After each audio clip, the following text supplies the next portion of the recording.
Lindsay? Okay.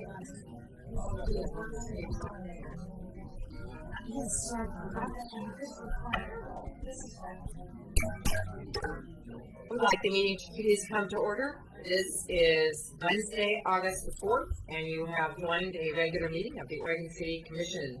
Good evening, I'm Alice North, the mayor. I'm Jim Nisita, City Commissioner. Doug Lee, Commission President. Rocky Smith, Commissioner. Daphne West, City Commissioner. Would you please stand and join me in the Pledge of Allegiance? I pledge allegiance to the flag of the United States of America and to the republic for which it stands, one nation, under God, indivisible, with liberty and justice for all. Before we begin tonight's business, we have some very special things to do. And one of the things that I don't think we can ever do enough is to honor and recognize people who have served our community as donors, volunteers, gone the extra mile, etc. So first of all tonight, I would like to recognize members of the Church of Jesus Christ of Latter-day Saints. So would you all please stand for a minute? Actually, why don't you just stand while I read this whole thing so that we can honor you. To David Lundgren, Oregon City State President, to Garn Loveland, Project Liaison, to the State Council, to the Ward Bishops, to the Daily Supervisors, and the 183 volunteers. When a call came from the Oregon City Public Library Director for help with the library move, you invited her to present her request at a State Council, so that all the bishops of the nearby wards could hear the request. You welcomed her warmly to the meeting, I'm told, made her request for help with moving the library, and without a moment's hesitation, you responded by offering as much help as needed. You assigned a kind and thoughtful liaison, Garn Loveland, to work with the library director. He checked in with her often as the weeks went by, offering moral support during times when answers were evasive and frustration was her companion. Once decisions were made, Mr. Loveland sent out a call to the 5 Oregon City wards, all of whom responded by asking their members to sign up for shifts. Ward members signed up in numbers large enough to provide coverage for entire days, with several people working at a time. Each of the 5 Oregon City wards provided enough people for one entire day of work, thus covering 5 total days of work. It's amazing. Those volunteers came ready to work, armed with a smile on their face and a willingness to do anything, including the biggest need, packing boxes. Within 3 days, the move completion date had been moved up by 2 entire days. That's also amazing. The volunteers had already packed over 2,100 boxes. Subsequent volunteer shifts were canceled because so much work was completed so quickly. Remaining volunteers jumped into another task, taking apart the metal shelving upon which the library items had been sitting. This task was also completed very quickly, smoothly, and graciously, making work easier for other people and moving the schedule ahead again. In total, 183 church members volunteered, spending 381 hours at the library assisting in moving tasks. Another 60 people had been ready and willing to donate 130 more hours. Your support was invaluable. Not only did you provide physical assistance, but you provided moral support. Your volunteers were all gracious, giving, enthusiastic, and supportive. Each applied their skills and talents as best they could to the tasks in front of them. Families, couples, friends, individuals, kids, all came with smiles and willing hands. The encouragement that this help and attitude provided to the Oregon City Public Library cannot be measured. So tonight, the City of Oregon City formally thanks you for your bountiful assistance. Please share our gratitude with your church members.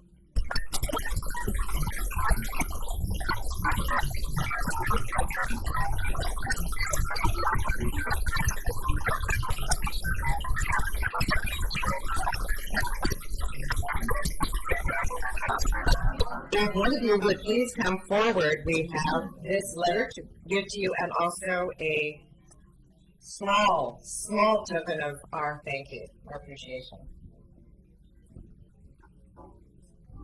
Thank you very much. Chicken soup. Chicken soup for the volunteer soul.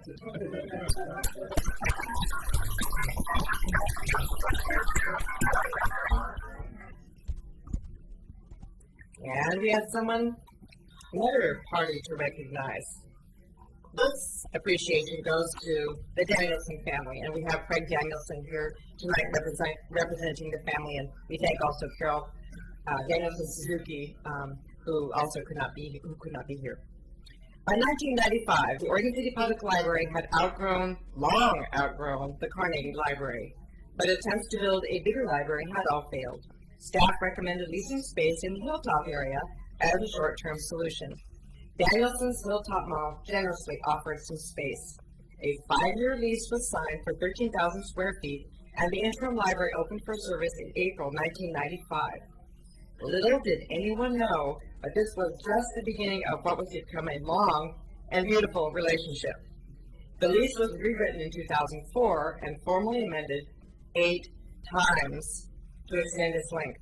Short term took on a whole new meaning as the library grappled with funding issues. Through it all, the Danielsons were good-natured, library-supporting landlords.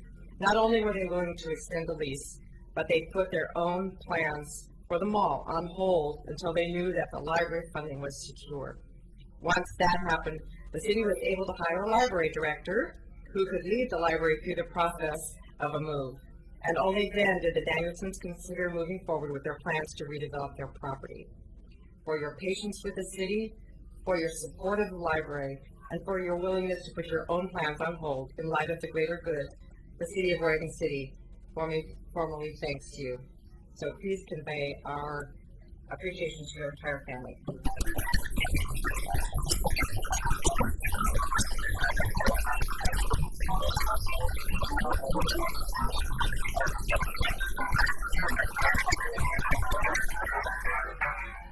It was appropriate that we give a book, which our library director has selected, and we've given a history of Oregon City to Craig Danielson. Thank you very much. And then next is another great pleasure. It's always a pleasure to recognize a member of our police department, and tonight we're going to administer the oath of office to a new sergeant, Sean Davis. So would you please come forward, and family, get out your cameras.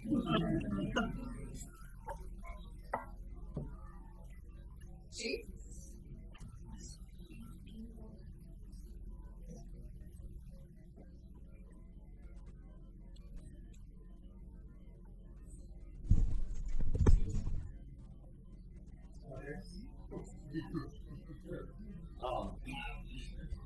It is one of the great pleasures of a police chief to recognize good employees and see what potential they have. And I'm really pleased tonight to formally recognize Sean for all his achievements and welcome him to the ranks of the 2000 awards. Sean started in 1998 as a police officer. He's a 1995 bachelor of arts and master's. And during that time, his career decades drug team, officer program, and our newest canine officer, behavior tonight. But you know, it's a lot of people don't realize the importance that sergeant plays in this department. Here are those frontline supervisors that are out there supervising the ship of police officers out. One of our police ships here now, and there's sergeants too. And they're really responsible when all technical police out there, they have to do that calming influence, they direct those resources, that they make sure that these things that they identify with contact these very, very important job. And not only that, it really sets the focus for the police department as far as how those officers get. And they're really the ones that really go out there and do their part. The chief or administrative team is never as weird as that. And I'm really pleased that Sean is going to be there.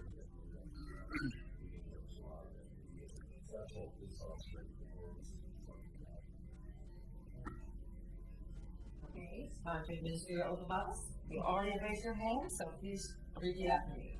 I state your name. Do solemnly swear that I will uphold the law and support the Constitution of the United States and the state of Oregon, I will abide by the law enforcement code of ethics and the department's rules and regulations while faithfully performing my duties as sergeant for the Oregon City Police Department of Oregon City, Oregon. Congratulations.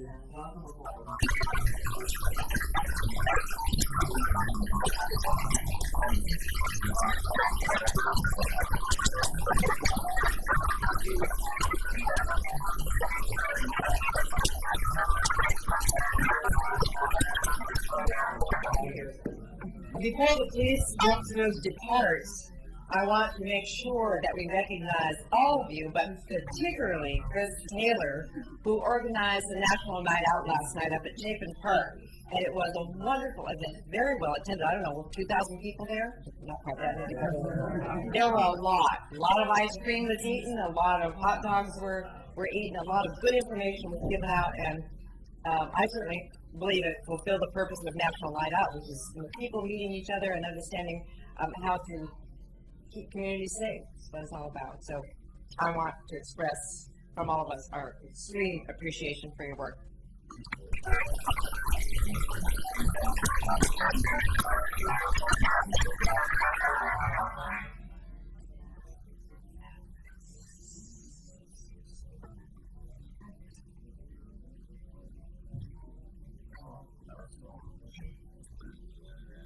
Now that we have no one left in the room, we'll move on with our business. Next on the agenda is citizen comments. Oh, we can hear the proclamation. Oh, I'm so sorry. It isn't, is it? It is a proclamation. Yeah, and added one. Yes, thank you. This is one that didn't appear in the written agenda, but it's very, very timely.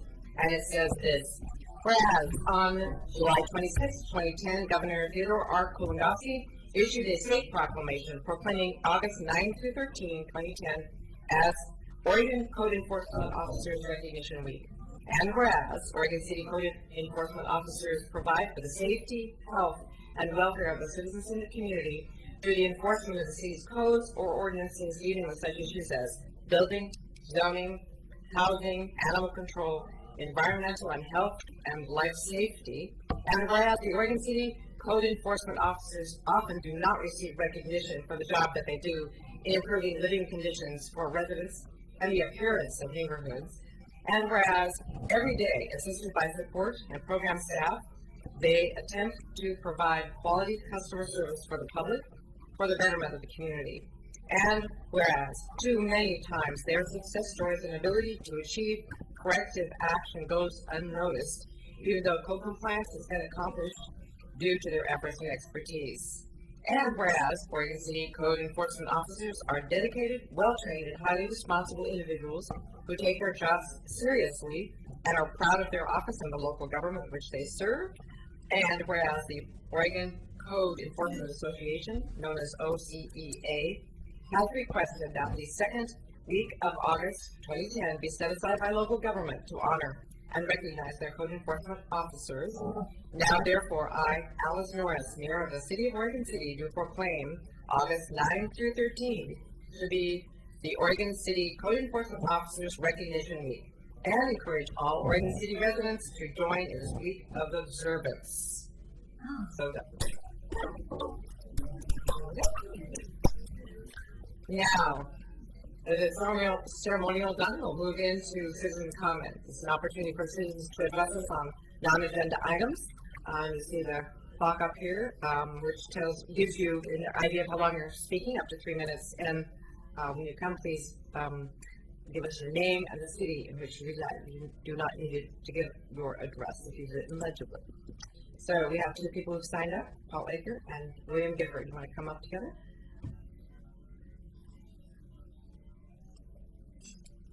Whoever gets here first to speak.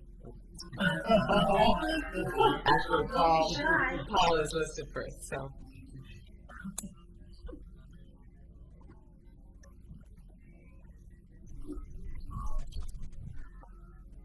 Thank you, Madam Mayor and City Commissioners. I'm Paul Edgar. I'm a Kenema, Oregon City resident and the land use chair of the Kenema Neighborhood Association. I'm sorry I was unable to come to Chapin Park last night for National Night Out. This is the same time that the Kenema Neighborhood Association has their annual party, their get-together. I want to thank Commissioner Jim Nocita and Rocky Smith for taking some time to come to Kenema and sharing the conversations we had. I copied you on an email to Nancy Krischauer on public safety, and after yesterday's Kenema get-together, newly discovered information critical to public safety considerations were given to me. It was related to me that the conditions on Highway 99 McLaughlin Boulevard are even worse than maybe what I had depicted in the email. We've had just recently three serious accidents in the last few months. The office manager of John's Auto Repair was rear-ended and is in not being able to work.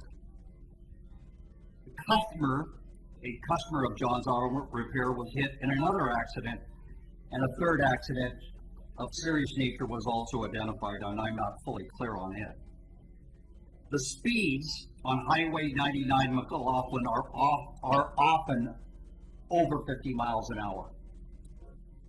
It is a mixed historic commercial and residential district, and these travel conditions make it extremely dangerous. With downtown Oregon City speed limits set at 30 miles an hour, it's very inconsistent that this type of environment could be allowed to exist in Kenema. It just should be the same. I've gone before the Transportation Committee of the city attempting to bring this attention with really no results to no avail. But yesterday at the Kenema neighborhood party get-together, I had the scariest story related to me of problems of the McLaughlin Boulevard in Kenema. A mechanic at John's Auto Repair told of a young grade school child this last year who lives on the other side of McLaughlin on the riverside. The bus for the grade schools is on the other side of the road. So she, like a lot of the families, the kids are racing across McLaughlin 4 lanes, 50 miles, 60 mile an hour people traveling on it. Well, her backpack was open. Out spewed her books right in the middle of the traffic lanes with oncoming cars. A mechanic saw it and motioned to the girl to get her to complete her trip and not worry about the books. Then he stopped her, held her there, and said he would go back out into McLaughlin Boulevard and retrieve the books. 50, 60 mile an hour cars, no crosswalks, no lights, no enforcement. So we have a problem. Can you please summarize it? We have tried and tried and tried to bring this to the attention of the city, and hoping that somebody from the city would start going to the state as a state highway and make something happen. We must make something happen before somebody dies. Thank you. May I speak just a moment? I know this has been an issue before, and I think you've had some difficulties with the city agency. Do you want to just speak briefly to that or not? Nancy? Or do you want to give a full report next time? We might want to give a report next time. I do know that the Department of Transportation has been asked in the past to put a traffic signal in and reduce speeds in that area. And I don't think they've had the findings from their studies to support doing those things. But I also know that ODOT is always willing to take another request. So if this is something that we can come back and talk about it, or maybe we want to send it to the Transportation Advisory Committee and they can make some recommendations, and a letter coming from with support from the Kenema Neighborhood Association, I think would be helpful in making a request to ODOT. We'd want to fine tune what is the request we're making. Is it for speed reduction? Is it for traffic signals, etc.? Commissioner Nocita.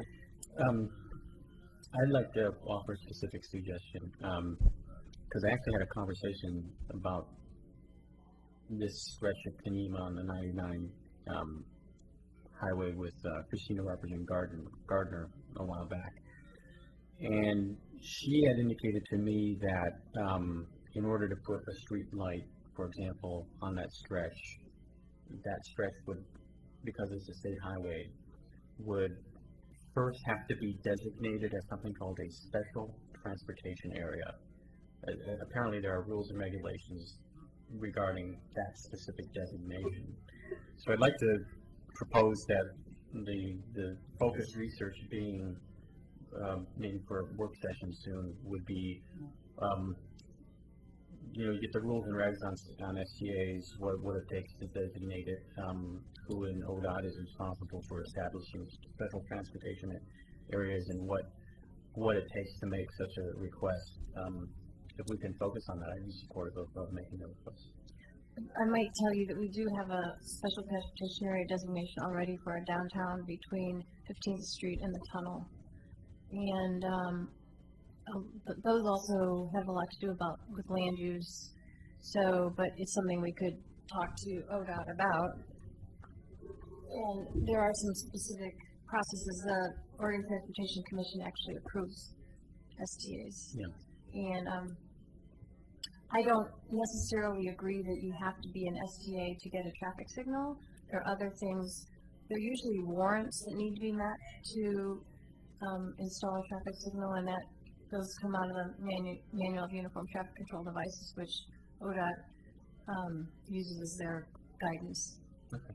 My recollection from my conversation with Christina at that time, and again, it's been a while, I think we had the conversation in the context of looking at that stretch of McLaughlin through Kenema, and it's because I was on the HRV at the time, and we were talking about some of the needs of Kenema as far as historic preservation and doing some sidewalk and street improvements, making it a nice little historical looking commercial area. And I think that's the context with which she brought up the STAs, and I'm sure the Kenema folks would not be averse to having a broader look at all kinds of improvements to a couple of blocks of 99 from Kenema. I'm not at all, I'm just bringing up issues. Sure. If the city requested a traffic signal in Kenema and somehow it was found that the warrants were met, the state would probably look to the local agency for funding that. So just other items to think about is funding. But I'd be happy to contact ODOT and find out who the people would be we'd want to talk to about it. Probably a number of different topics to try to find out what differences could we make down there. That'd be great. And I also like the idea of an official letter from the neighborhood association coming to the Transportation Advisory I Committee. think Also that's a to kind of very good idea. Keep the ball rolling. Thank you, Paul. Okay, William? This is to the city commission. Could you redraft it? Thank you.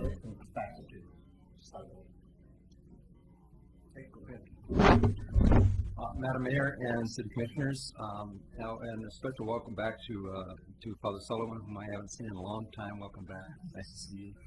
My name is William Gifford, and I am a resident of Oregon City. A couple of tangential things happened. I got my copy of the Oregon City News, and although there's lots of other newsworthy items in there, the back cover of this first section really grabbed me. Something about the Clackamas Fire District has a new department. It's a Department of Volunteers, the Volunteer Services Division. Wow, what a swell idea! What a swell idea! A Volunteer Service Division, and I want to tie that in with the conference in the park last Thursday, the Volunteer Recognition, which is a very nice attaboy thing for the city to do for the volunteers, and I appreciate that. But in that, and as I recall last time that I've heard this, that the estimate of the total hours by volunteers came to somewhere around $250,000 in value to the city. To me, $250,000 is an asset that needs management.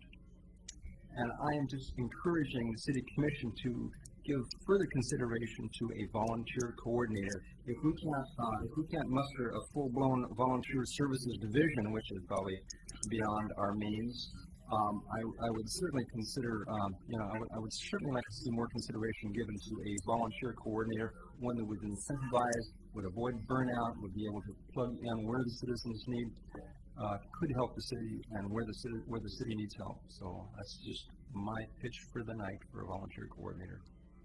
Thanks for your time. Thank you. Yes, Commissioner West. Mr. Gifford, I remember when Clackamas Fire got this massive grant for this position. What was it, $500,000 for a 10-year? It was a huge thing, so it would be wonderful if we could get a grant or we could work it in somehow. But No idea. Let's get a grant. They can do it. We can do it. Commissioner Neely. Yes, I'd like to make a tangential comment on your tangential comments. Two things have come up. You mentioned the councils in the park last week and recognizing the volunteers of our various advisory groups, citizen involvement committees, and many groups that work directly with the city. I wanted to give a special recognition. Well, the city put it on. In fact, a yeoman's effort was put on by Beaver Creek Telephone Cooperative in the barbecue of that. We probably have the greatest attendance because of the volunteer recognition that at the Patriot concert, and we're going to get it any time of the year. They were hard at it the whole time, barbecuing chicken, hamburgers, and hot dogs. Anyway, they also barbecued, I believe, or prepared hot dogs at the Chapin Park last night. And they did a tremendous job, and they're tremendously involved in various aspects of community activities, but they made tremendous contributions to the city too. And I wouldn't say that announcement to the last, but very well. If you stick announcements to the last, no one ever pays attention to you. Citizens' kindness is probably the best time to actually make those kinds of recognitions. Yes, and then I would just add recognition for Kathy Weisman and her staff for organizing the extra idea to do the recognition in that way. Yes. It's pretty wonderful. And then we also may want to talk to the Mormon Church a little bit about mustering volunteers. I think they have a leg up on us. So. They're not volunteers. Commissioner Nocita. Brought tonight my little goals and objectives book. And goal 4, enhance the livability of our community. Objective 4B, bullet number 4, is administration hire or appoint a volunteer coordinator. So I guess my question would actually be, given that I think we do these goals before we do the budgeting, in order that our goals can inform our budgeting process. I don't have a recollection to this, but does anybody have a recollection whether the budget for this year did budget for a volunteer coordinator? No, and if you recall, we have a new city manager. And one of the things that happened in the transition is that I think we had talked about sitting down once again and refreshing our sort of understanding of the goals and objectives. I think we haven't quite done that yet because David is still kind of feeling his way around and learning the city. And so I think that that's probably a very important step for us to sit down together and go through those, because I think we've slowed down, which happens anytime there's a transition. Would the fiscal year runs from July 1st to June 30th. Mm-hmm. So if we did that, would budget amendments be possible, or since we adopted something for the fiscal year, is that kind of set in stone at this point? Well, there are always budget amendments. You may wish to have the full-fledged look at goals and budget issues in January again, when after the transition occurs on the city council. Since we sort of have our work set out for us now, but yes, no budget amendments. A budget is a living document, so it can be changed. Okay, thank you. If I could beg a favor, since Commissioner Neely gave some kudos, I would like to say just a brief word of appreciation to all the members of the CIC that staffed a booth at the National Night Out. I thought it was admirable that all the neighborhoods participated, or most of the neighborhoods were able to participate in that as well. Nice, thank you. All right, as we look at the agenda, is there any item on the agenda that anyone needs to have changed or reordered for any reason? For discussion purposes, I would actually like to pull the minutes of the last, maybe work session, I'm not sure. The one work session minutes on Okay, well, that's probably what I want to pull. July 13th. Yeah.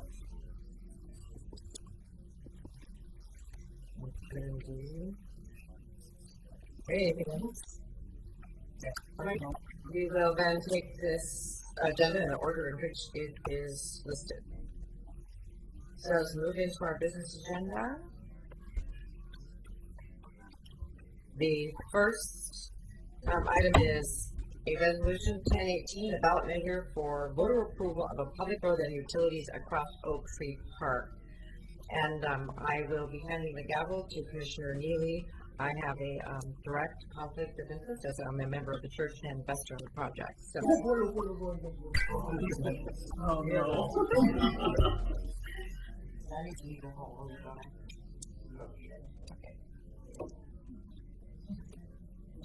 This is resolution 1018. It's a ballot measure that we're putting forward for voter approval of a public road and utility across Oak Tree Park. Any of our parks, any of our dedicated parks are subject, if whether it's sold or we have easements put through them, it is subject to a voter approval. And this is what we have before us today. Mr. Fraser, are you or Mr. Compo going to be addressing this issue? I will. Thank you, Commissioner. So at our last work session, we discussed the proposal to put a new connection across an existing park. The recommendation was that it should go to the voters.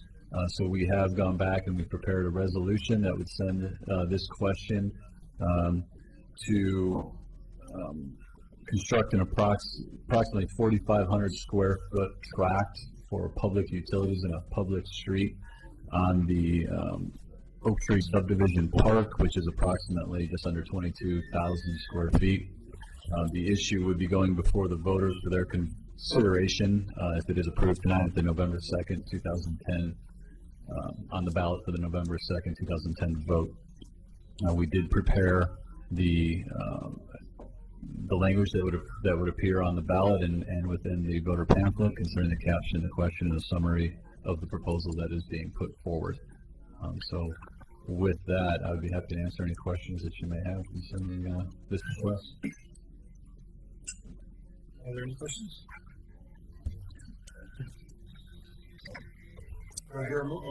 James? I have a couple of questions. The first relates to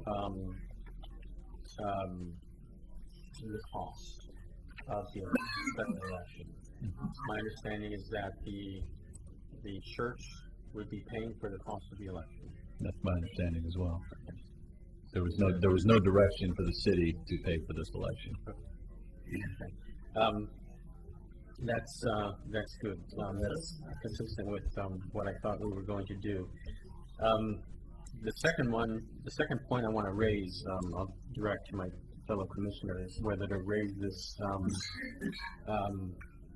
now or later, maybe in my commissioner comment, because I don't know if this maybe we pursue this should be done as a resolution on this matter as well. Since we are going to have a special election that we are referring a matter to the voters, I wanted to raise the matter which we rose recently, which is another one of our goals, goal 4, objective 2B. We had in our goals and objectives to refer to the voters a question on the charter regarding the city commission and having the city commission be the governing body of the city who appoints and hires the city attorney.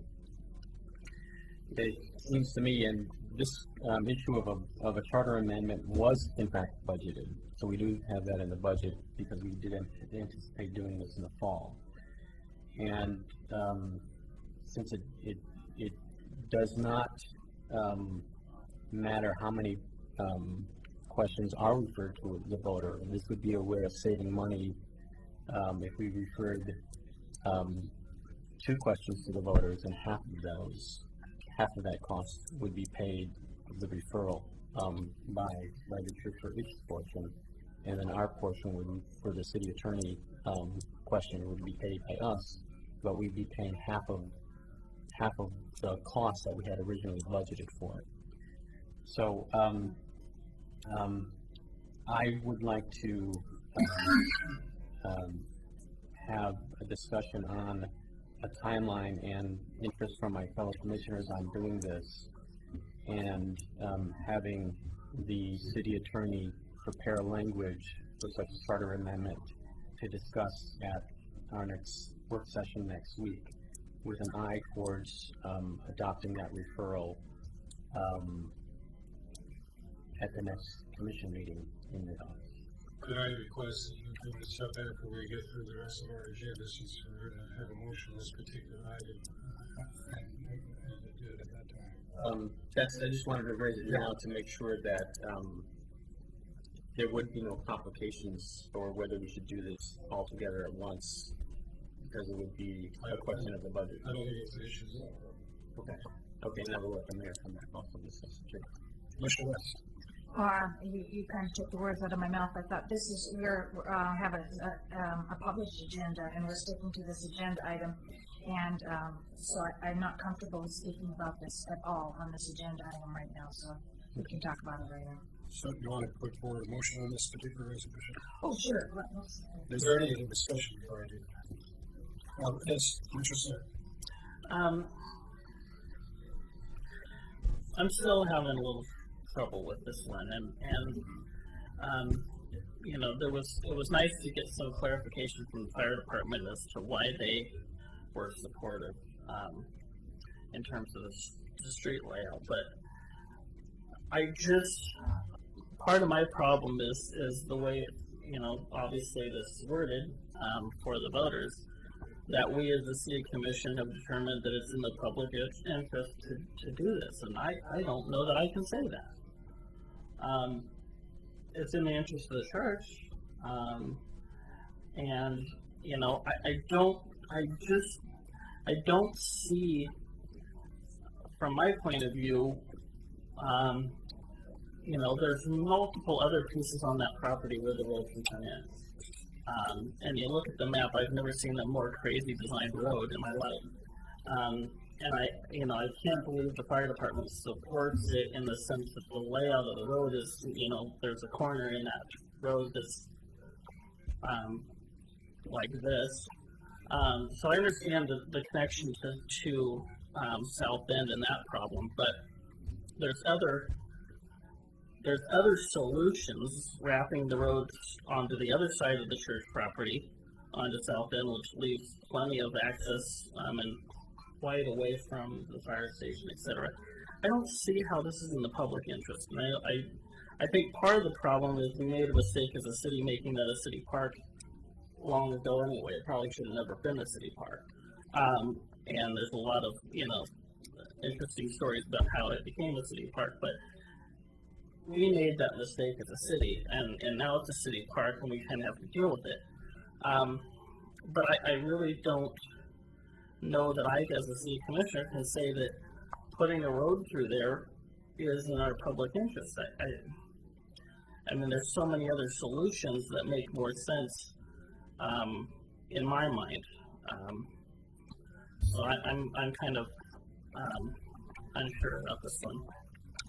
Although on the other hand, I don't necessarily have a problem with the voters deciding. It's the problem that, you know, I as a commissioner I'm saying that this is in the public interest and therefore we're going to vote. I don't know that I can say that.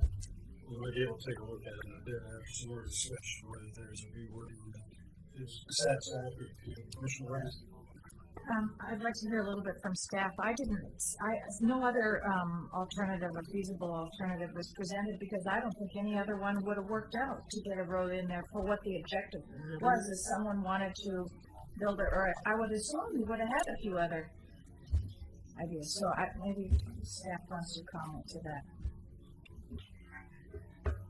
I think that I can draw one up. I mean, it's a cul-de-sac and it comes out the other way. I mean, it's pretty.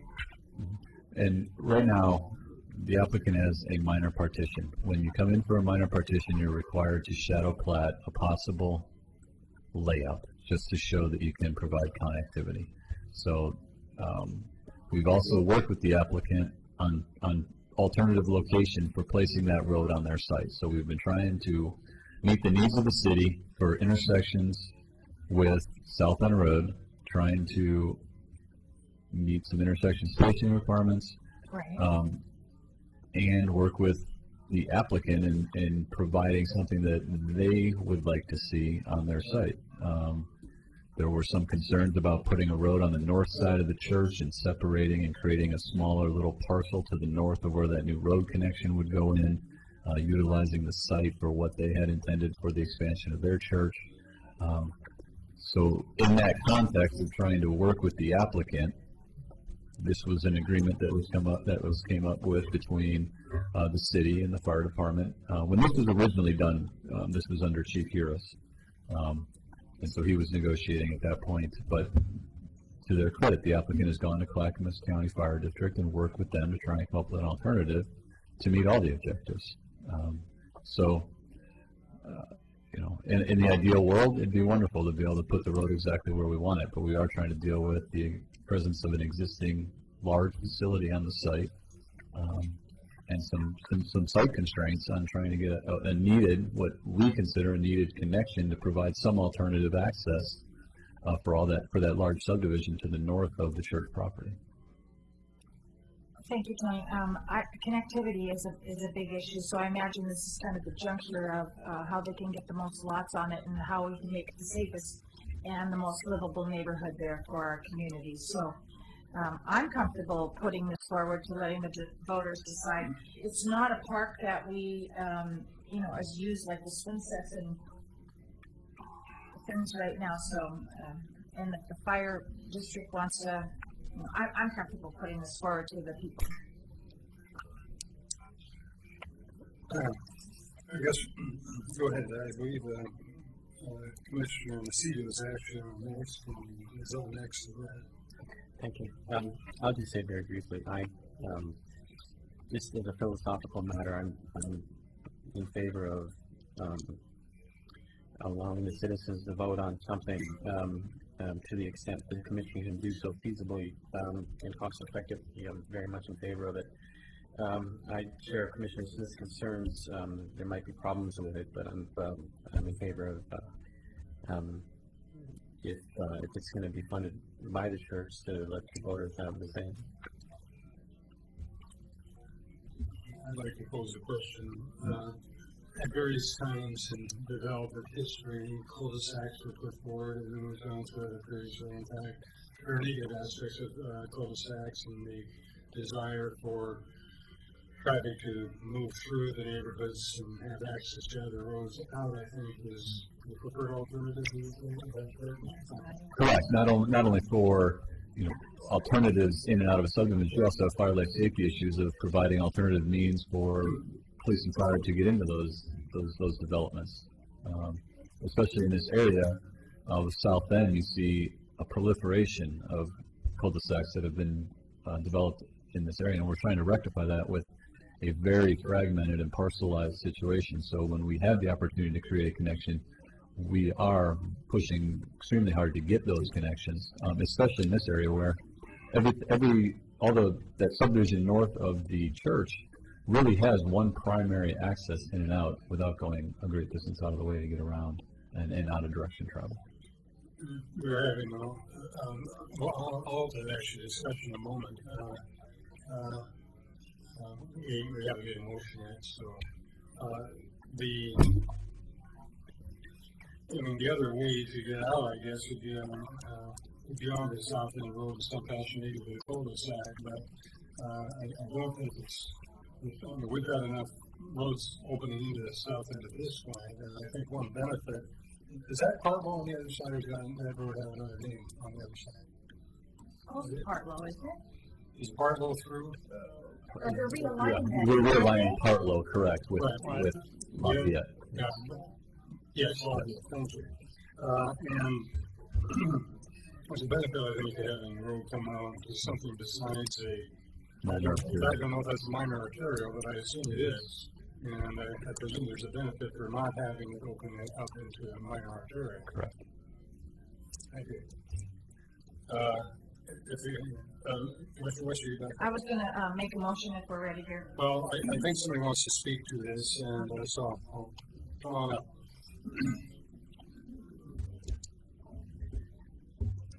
Good evening, my name is Tom Sissel. I'm an engineer and I'm assisting Church with this. And Commissioner Smith, there are several things I think you should be aware of. This did come in front of the City Council in 2008. I know there's been several new members on the council since then. Can't remember if you're one of them or not.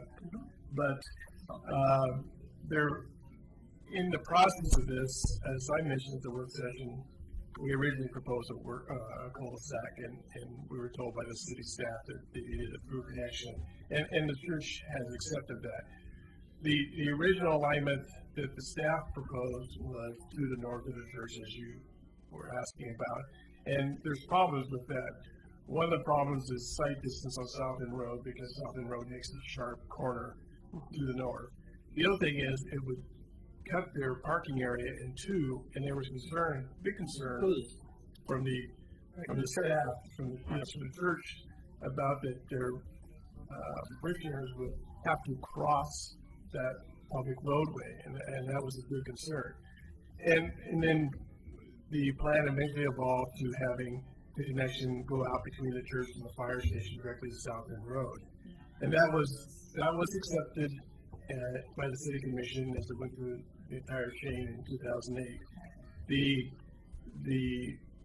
At that time, the city owned the fire station, but shortly after that decision, they sold it, or were in the process of selling it to the fire district, and the church was on hold to be even moved forward in any process with getting the acquired right of way until that deal between the city and the fire district was finalized.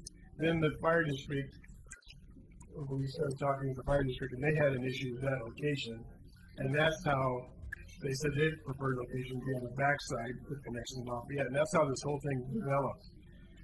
The question about the configuration of the street, it's not, the street location is not locked in by the partition application. This is something to show how the alignment might run through there. Although I will mention that the fire district thought that these sharp corners were a good idea simply because it lowers speed involved in making those turns.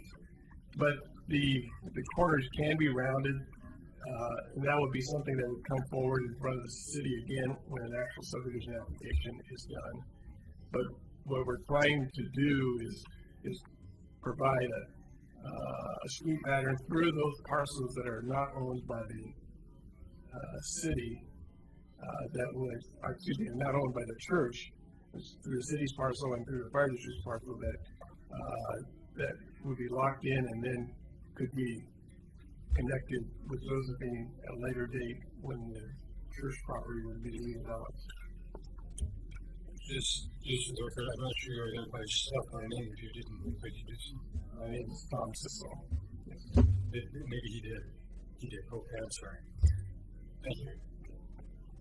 Are there any more? I see that Commissioner West wants to put forward a motion. Before we did that, I would just ask if the specific where it is the specific wording of the actual ballot title that you have an issue with whether you want to pursue that. I see there it says by the City Commission for supporting the request include, and you're indicating. I don't know the whereases are going to fall into the actual ballot title. And so the question is, I guess the ballot title is is under the summary, under the measure on the second page.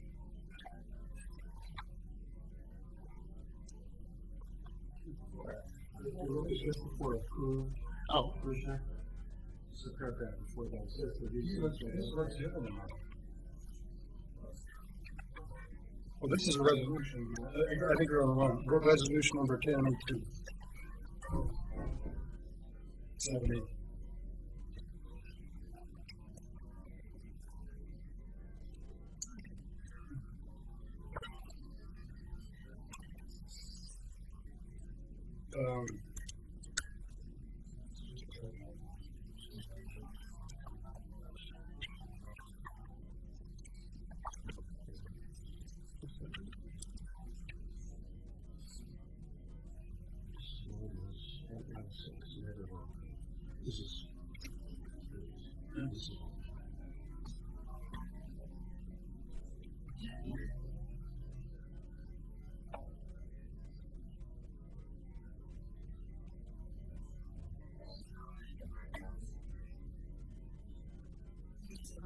While he's looking at that,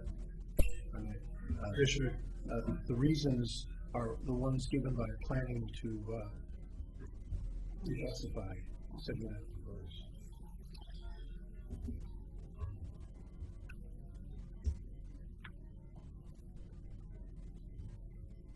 it's a lot now. Is there anything you want to do on the wording that make it No. more appropriate? Commissioner Rushman, prefer the motion. Okay, now I gotta get back here on the screen. I would like to move forward, move for approval of resolution calling for an election to approve the vacation and change in status for a portion of the Oak Tree Park subdivision under section 41 of the city charter and adopting a ballot title, which is resolution number 10-18. I'll second that. Any other discussions? Been moved and seconded. Moved by Commissioner West and seconded by Commissioner Lucia. Any other discussion? Well, I was just gonna say, I'm really supportive for the reasons for pedestrian connectivity and for the safety and the ingress and egress of the fire trucks on that intersection, and also for the automobiles with the ingress and egress too close to the Park Low and South End Road for all the traffic there. So I hope this alternative can work out. Commissioner Smith? I'll just say that I will support this to go on to the ballot, but when it comes on the ballot, I'm voting no. Okay.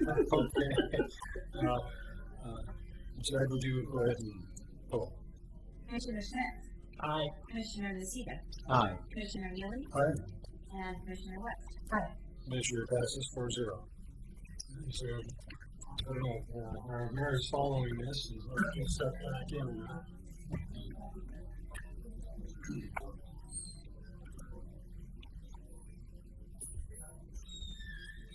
Thank you.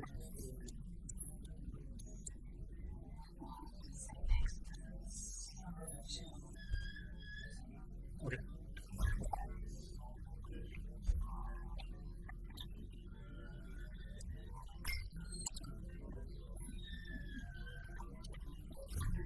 I decided since I had the gavel here and I decided that I was going to take as much time as I wanted.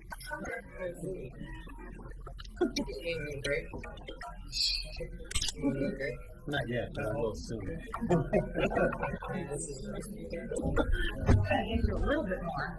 What did you do with that one? I gotta mark this moment. I think this is the first time I've ever sat in this commission before a completely empty chamber. Oh. It's just not effective with telling. No, as soon as the mayor left and I took over, they all left. I remember that. Not sure what that says. It's August. Okay, I've said before a number of them, but it's wonderful that we have the citizen participation that we do. All right, next item on the agenda is the second reading of ordinance 10-1007, annexing certain property to the city of Oregon City and approving the May 18th election results. For the second reading, I have our attorney read. This is ordinance number 10-10, 1006. An ordinance amending chapter 5, I'm sorry, I got the wrong one. Actually, why don't I have a motion before you read it then, while you're finding it? Is there anyone who needs any additional discussion on this? I move for, Okay, I move Commissioner Neely. for second reading and final adoption of ordinance 10-1007. Second. Moved by Commissioner Neely, seconded by Commissioner Smith. Now, for the second reading, Mr. Sullivan. On my screen, I think it's on the wrong one. With it. That's right, you're news for our people assistant, aren't you? Ordinance, number 10-1007, ordinance annexing certain properties to the city of Oregon City and approving the May 18, 2010 election results for annexation 0901. Thank you very much. Nancy, vote please. Commissioner Smith? Aye. Commissioner Nocita? Aye. Commissioner Neely? Aye. Commissioner West? Aye. Mayor Norris? Aye, motion passes 5-0. Next is ordinance number 10-1006, amending Title 5, Business Licenses and Regulations from Chapter 5.24, Social Games, Bingo, and Lotto. We discussed this in our work session and essentially lines this up with state policy. Chief, do you have anything to add to this? No, I do not. Any discussion?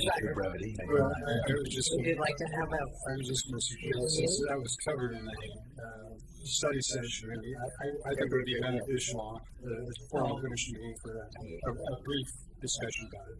Would you like to give a synopsis? I will.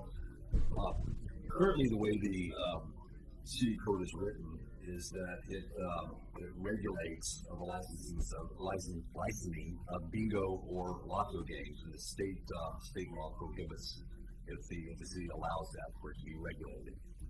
And additionally, the way the current code is written is that it prohibits social gaming set by religious, fraternal, or charitable organizations held in locations on the real property which they possess for at least a year. This revision will allow those types of events to take place at restaurants or private homes, as long as it's still for a charitable, religious, or fraternal organization, take place at those homes, not actually the real property that the licensee is requesting. Does that mean that when I played bingo for Phil Stock and Phil Hart, I was disobeying the law? That's probably a topic for executive session. Yeah, you're running for office. Okay, are there any questions of the chief or any additional information that you would like to have? All right, we have a motion then adopting. Okay, I'll make one. I move to approve the first reading of ordinance number 10-1006. A second? Second. Moved by Commissioner Smith, seconded by Commissioner West.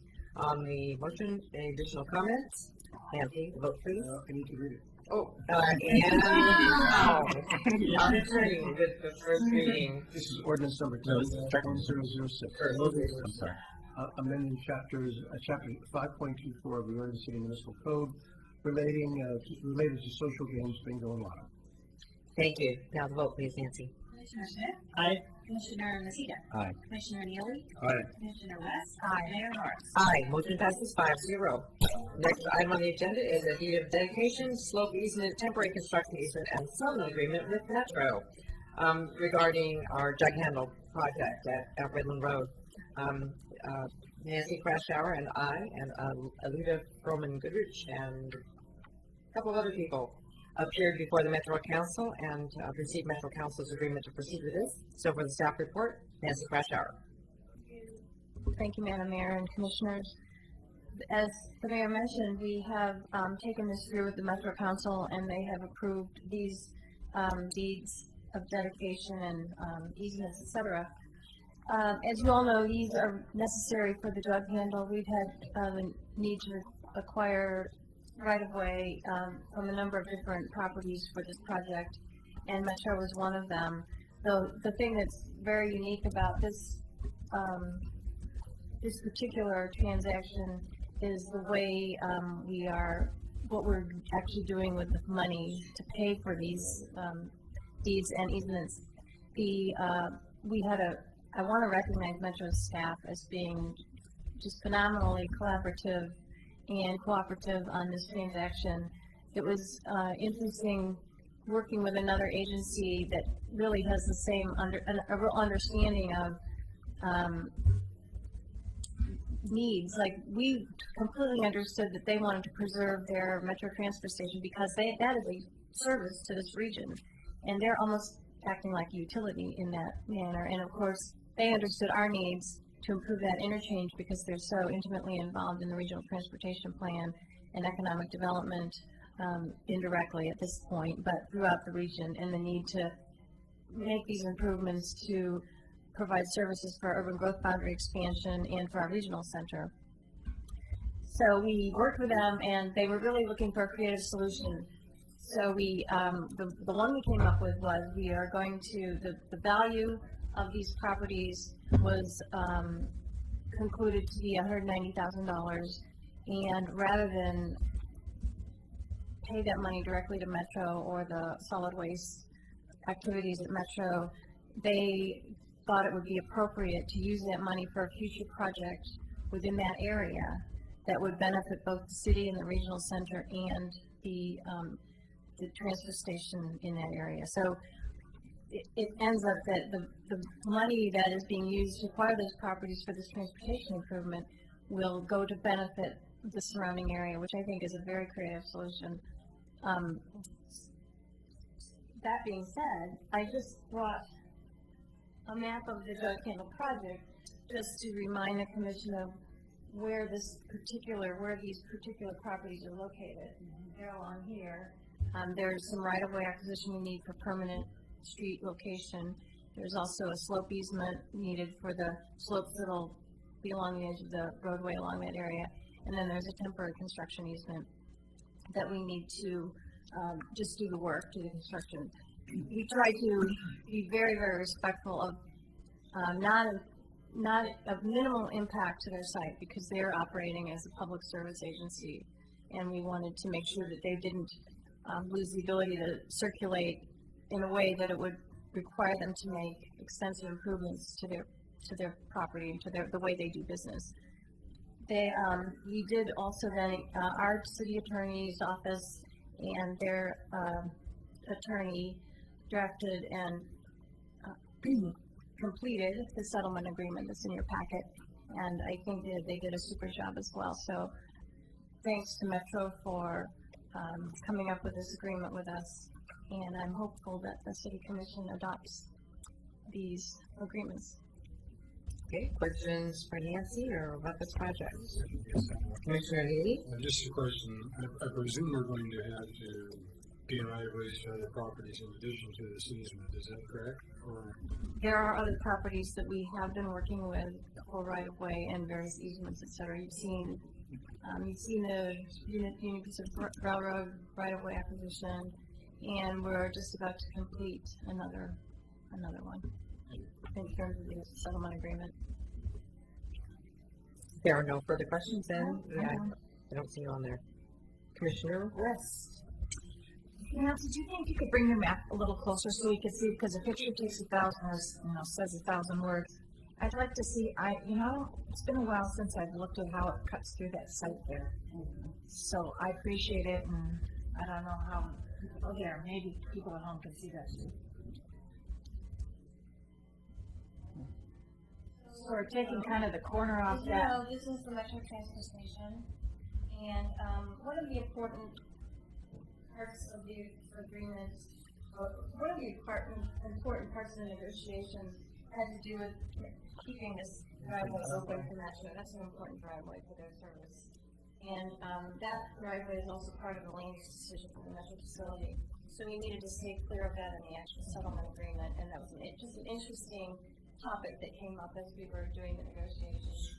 But for now, we have worked with ODOT and determined that we are able to keep it open with this project for now. Not to say that at a future date there wouldn't be changes in the environment, changes in traffic that would still require some modifications to that access in the future.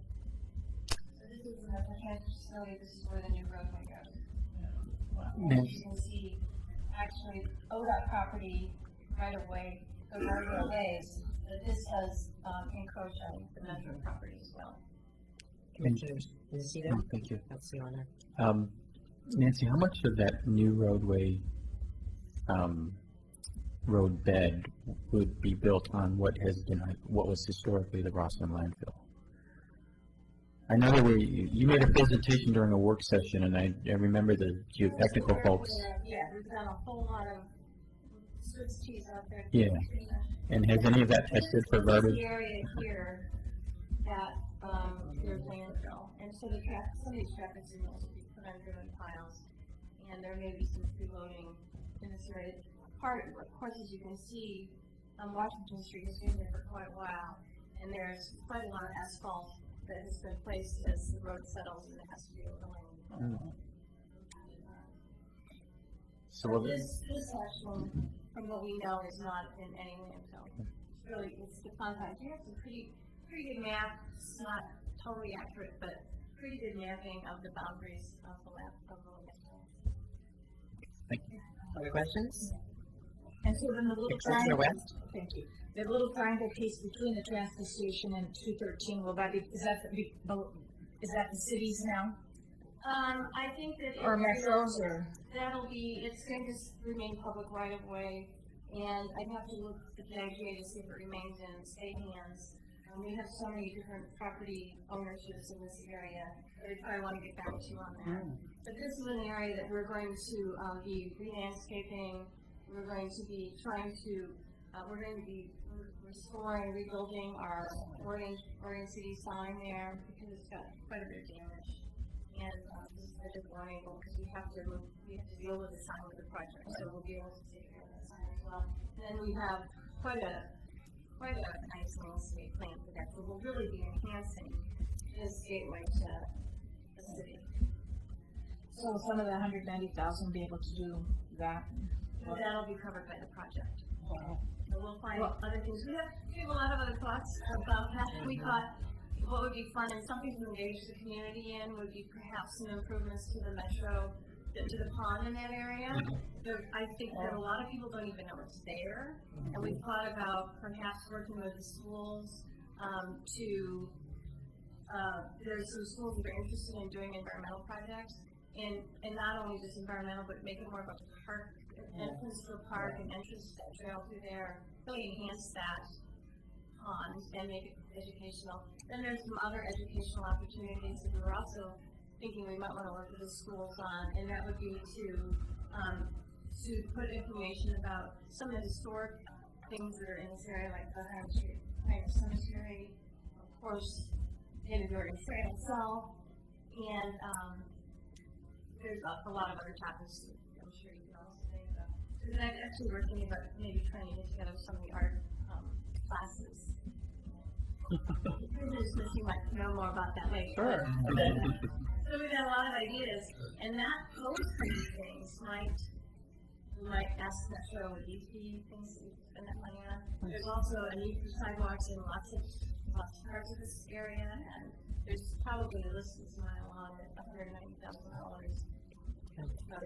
There was a little bit of discussion between us at Metro on what we would do with that and where it would be spent, and there was concern that it might be spent, out in Beaver Creek or someplace.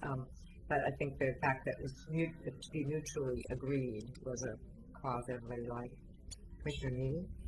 I know this project entails us, in fact, developing some retention detention ponds as part of this effort, and whether that natural pond and so forth can be integrated into that effort. Right now it's not, because it's on the other side of the railroad tracks, but the whole idea would be if there's something to do to enhance that metro pond, because it has its own function. Well, I know, I understand it does, but I think somehow the outfall may be connected in some way.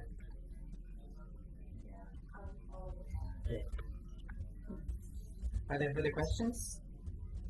If not, then we need a second to move this forward, or a motion to move this forward. Move to adopt the motion to accepting the deed of dedication, slope easement, easement, and everything else is still there. Moved by Commissioner Neely in a pretty good way. Seconded by Commissioner Smith. Further comment or discussion?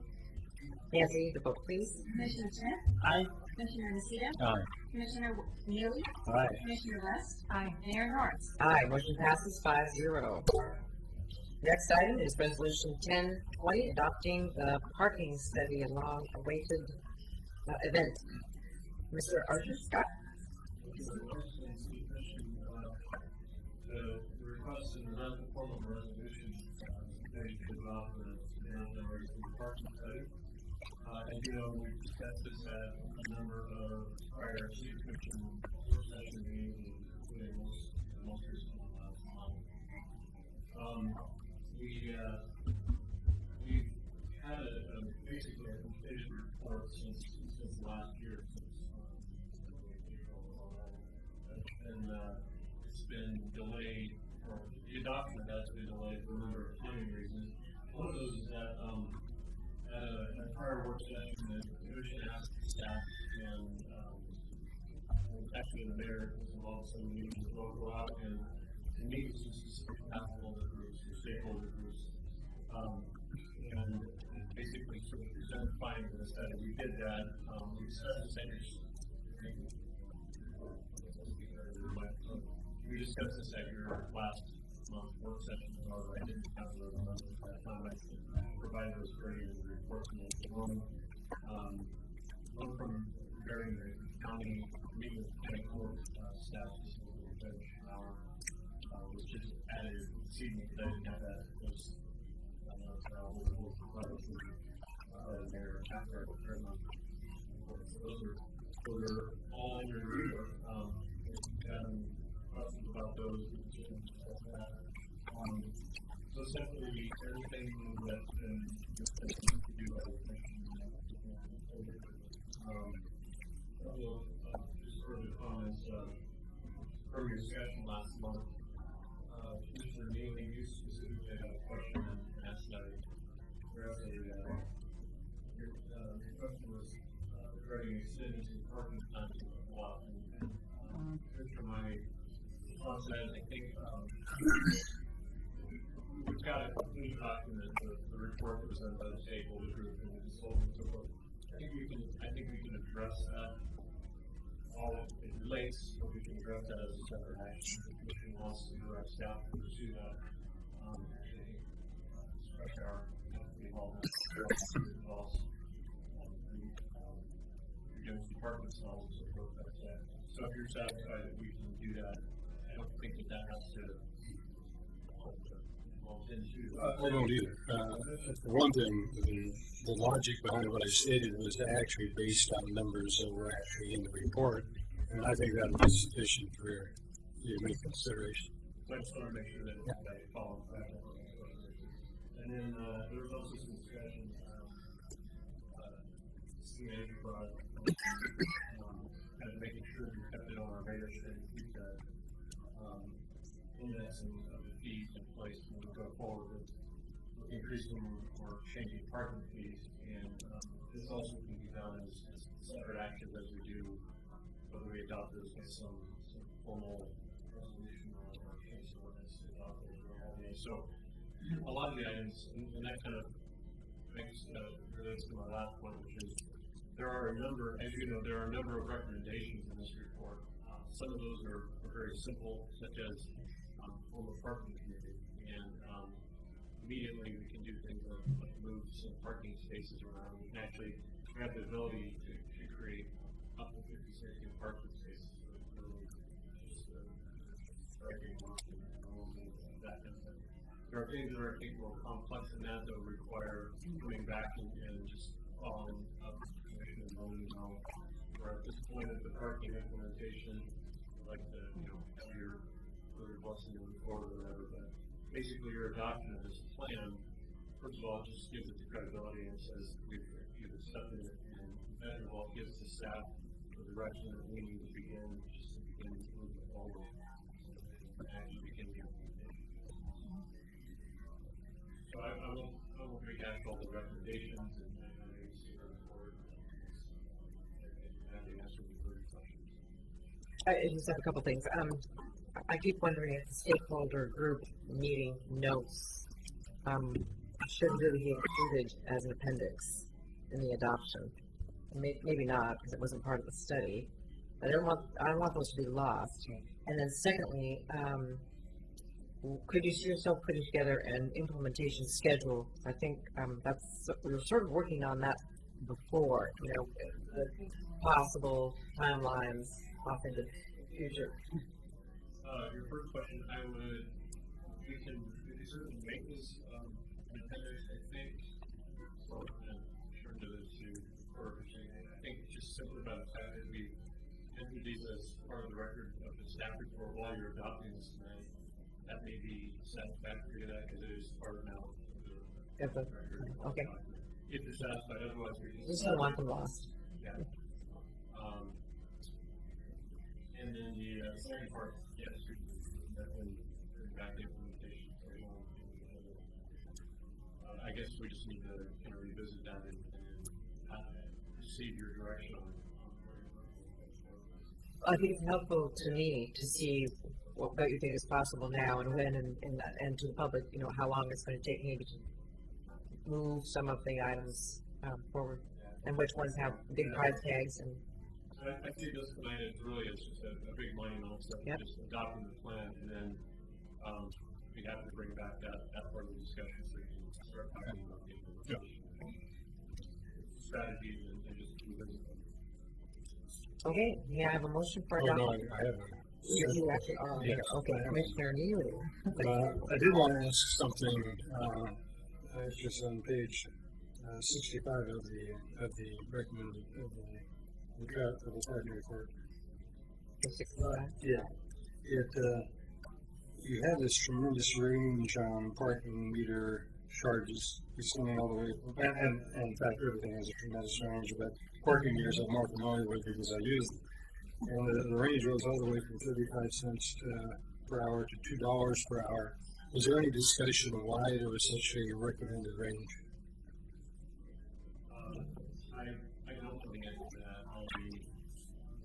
I recall my involvement as the director who's now in charge of the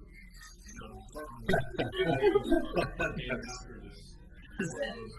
Yes. Not before it was totally done, but it was actually essentially it was done before I became involved. So I wasn't in the majority of those. So Don't be tearing us. Demand. Well, I mean, there were various components, demand for one, but I think right now the rates are set by yearly. And so it was recommended that we set some kind of broad rates, but each time we wanted to raise rates. The lower rate is involving a lower number. So. It is market driven too. Yeah. One of the things I thought is it may be a mechanism of directing people to park at places that are perhaps not quite as convenient to their location. I mean, that might be one of the reasons. Yeah, proximity. Yeah. Yeah, exactly. Other questions? Okay, Commissioner West. I'd like to make a motion as the Main Street liaison from the commission that everyone will be jumping up and down on Main Street to hear this be adopted. So I move approval for resolution number 1020, adopting the parking study for our Main Street downtown Oregon. Moved by Commissioner West, second by everyone else. But we'll conclude it to Commissioner Smith. Yay. Is there further comment or discussion on the study? Not? The vote, please. Commissioner Smith? Aye. Commissioner Nocita? Aye. Commissioner Neely? Aye. Commissioner West? Aye. Mayor Norris? Aye, motion passes 5-0. All right, adopt the study. I think at this point I would have been great. All right, we will take a 5-minute break, so we'll see you back here at 8:25. Ready? Okay. We are back in session. And next on the agenda, we have an update on how our temporary library is doing at Carnegie Center. Oh, okay, great. Hey. Glad to have you. So the focus is on libraries. Yes, focus on libraries. Thank you, Honorable Mayor and Commissioners. First of all, I want to answer the big question of the night. Have we made progress on ESM? Yes. Yes, we Oh, did. wow, right. That is. So the papers are signed. David signed them at the end of last week. And the due diligence period has started. It's 60 days, to remind you. And so we have people in place to start the inspections and gather documentation from the schools, and all this stuff is moving forward, okay? So, on our team. Now, as far as a report on how the library is doing at the Carnegie, I want you to know that we're doing excellently. First of all, we adore the building. It's absolutely beautiful, and we love being there. And so we're enjoying that. And everybody who walks in the door says, "Oh, I remember when I was here." And so we've decided that we're going to try to put something together that will acknowledge the history and people's memories of it. We have some really nicely framed photographs that you'll have to come over and see, and we'll use those as starting points for some kind of program, but it'll be kind of maybe ongoing of some sort. So we haven't quite designed it, but you know, we might as well capitalize on history while we're there and use it. So we're doing that. And to give you a few numbers, we have approximately 20% of our collection in that building, yet we are down in business only 20%. So we have only 20% of the collection, but we're still doing 80% of the business. So what that looks like in figures is, for this last month, I do monthly statistics, so I just did them a little early for you guys. We did a total of 39,960 direct loans to public. And last year at the same month, which is the first month that we actually increased our hours, remember, from the district, we did 51,767. So that's about 20% decrease. Now, of those 39,000 some plus volumes, 24,000 of them were holds coming from us and to us, okay? The interesting thing is that the number that we sent to other libraries, 8,600, is higher than the number we sent last year to libraries. So we still circulated as many holds to other libraries within our county as we did last year at the same time. But what we received from other counties is 6,500 more. Which, of course, we knew that the holds would go up here. But what this tells me is that our patrons have adapted very quickly to the system, which is great. And, you know, and we encourage them, if they need more to browse with, we encourage them to go to Westland or Gladstone, because we're all the same system, and we know they'll come back to us once we move. But some people do need that visual, more books on the shelf, you know. So that's what's going on. Our reference statistics are down just a little bit, but we're also not sure everybody is counting them the way they're supposed to, because, you know, in a new building, sometimes you just don't quite get in the groove of counting statistics the way you're supposed to. Our summer reading program, we have, let's see, although we started 3.5 weeks later this year than last year, we have 675 signups. Last year, for the entire summer, which we're not there yet, you know, we had 739. So we may surpass last year's statistics, even though we moved in the middle of it, we were closed, we started late, etc. So people have increased their attendance. Our programs are held over at the Pioneer Center, and the attendance has been going up over there as people have gotten used to the idea that that's where it is. So that's working out really well, and we really appreciate the partnership and ability we have just to walk across the street and do our programs. You know, so we have this little across the street thing going on. They come do their concerts, and we go over there and use their rooms for programs. It's actually a really great use of city facilities. Now, let's see what else I can tell you in the way of statistics. Last year at this time, we added 745 new titles. This year, we added 640 new titles. So we're still doing almost as much work. And the other thing that we are down in, which I predicted that we would be, so I have accounted for this in our budget, is our receipts from fines. And that's actually probably way more than you would guess. Last year at this time, for the month of July, we collected 4,600, over 4,600. And that's lost books, everything, photocopies, everything that we take in. And this year we took in, for the month of July, $2,800. So that's down, but I thought we would be, so I lowered that estimate of income in our budget. So that's not a problem, that's been accounted for. Some of the new features that we have are the self-check and access to the polls. You now get them yourself, and there's a self-check computer right there next to it. Since we've opened, we have, people have checked out 7,263 books to themselves. And that's only a small percentage of what our business that we do, but it's still really nice to be able to like let people do that on their own, and the more they get used to it, the more they use it. And so up at Eastham, I would imagine that we would have 2 or 3 of those, you know, just because that will have that much more business in it. Once people get used to it, it's like going to the grocery store. You feel kind of cheated if you don't have that opportunity. And if you want to talk to somebody, there's still a checkout desk, you know? So, we are getting a couple of more computers. We're working on that right now. The 4 internet computers that we have are very busy. We have not been doing statistics on that, but we're going to start so that we can track it.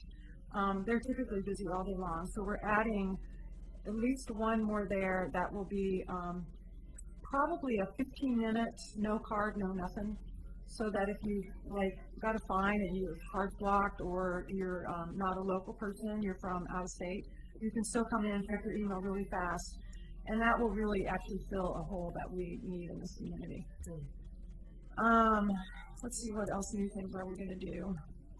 We're going to get another computer downstairs, because we are buying our group is buying a wonderful World Book database, and we'll have that access for the kids downstairs full time, and it's supposedly it's really awesome, and you'll be able to check that online as well. So we're doing very well at the Carnegie, I think surprisingly well, you know, and we're going to participate. So in September we have the Oregon Poet Laureate Paula Peterson coming on September the 16th, the Thursday of that week. That evening she'll come after we're closed and do a program, and then in October we're going to participate in the Living Spirits program. Yeah. You get William Stafford, don't you too? And that's in January. Stafford. Oh. Yeah, and that's already in the works of getting organized. Yeah. So we're really looking forward to having some programs right there in the library. Congratulations on all you've done. Thank you very much. Questions, Commissioner Neely? You made reference to the internet stations towards the end there.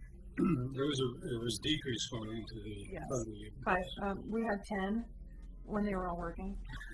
Now we have 4, so that's more than half.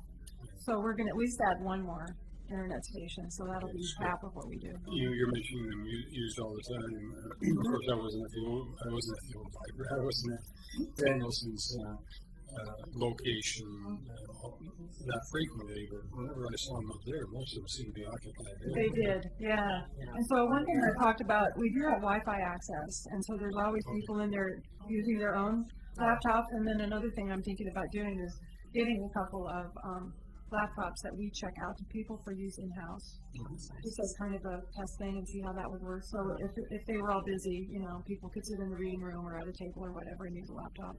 Cool. Yeah, it would be, I think it'd be very cool. Another thing I was going to mention, if I may, of course, at some point in the future, but after at Easton, is maybe in terms of revenue source and so forth. You've got the checkout stations, and you say they're working well. We had some of those scanners some time ago up above, and they weren't very popular. And I know Wilsonville's had success. I'm wondering if actually for people that wish to not use them, whether there might be some small fee charged for the staff time for not using the self-checkouts. That's nothing you have to answer at this point, but it's something to think about in the future. It wouldn't necessarily make it popular, but, you know, in terms of, I mean, if they're available there and staff can be used for other purposes more effectively, it's something we want to consider. Noted. Others? Great, thank you for the report.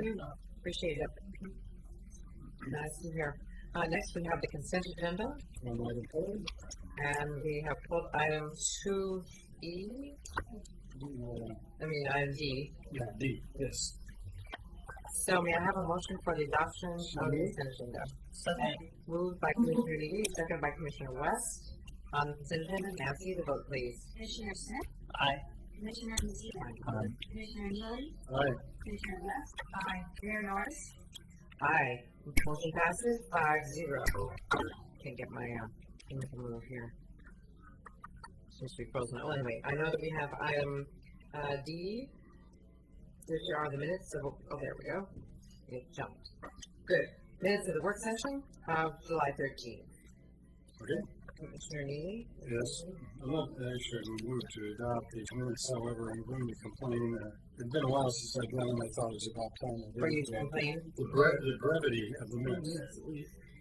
And on page 2, under the parking study, it says here, Commissioner Neely gave options for, should brought my glasses, for tying the bluff parking to the downtown to match the need of available space. And it's pretty brief, and anybody who was curious of what Mr. Archer was referring to when he was addressing me, that's what he was talking about, but there's no real indication as to what was going on.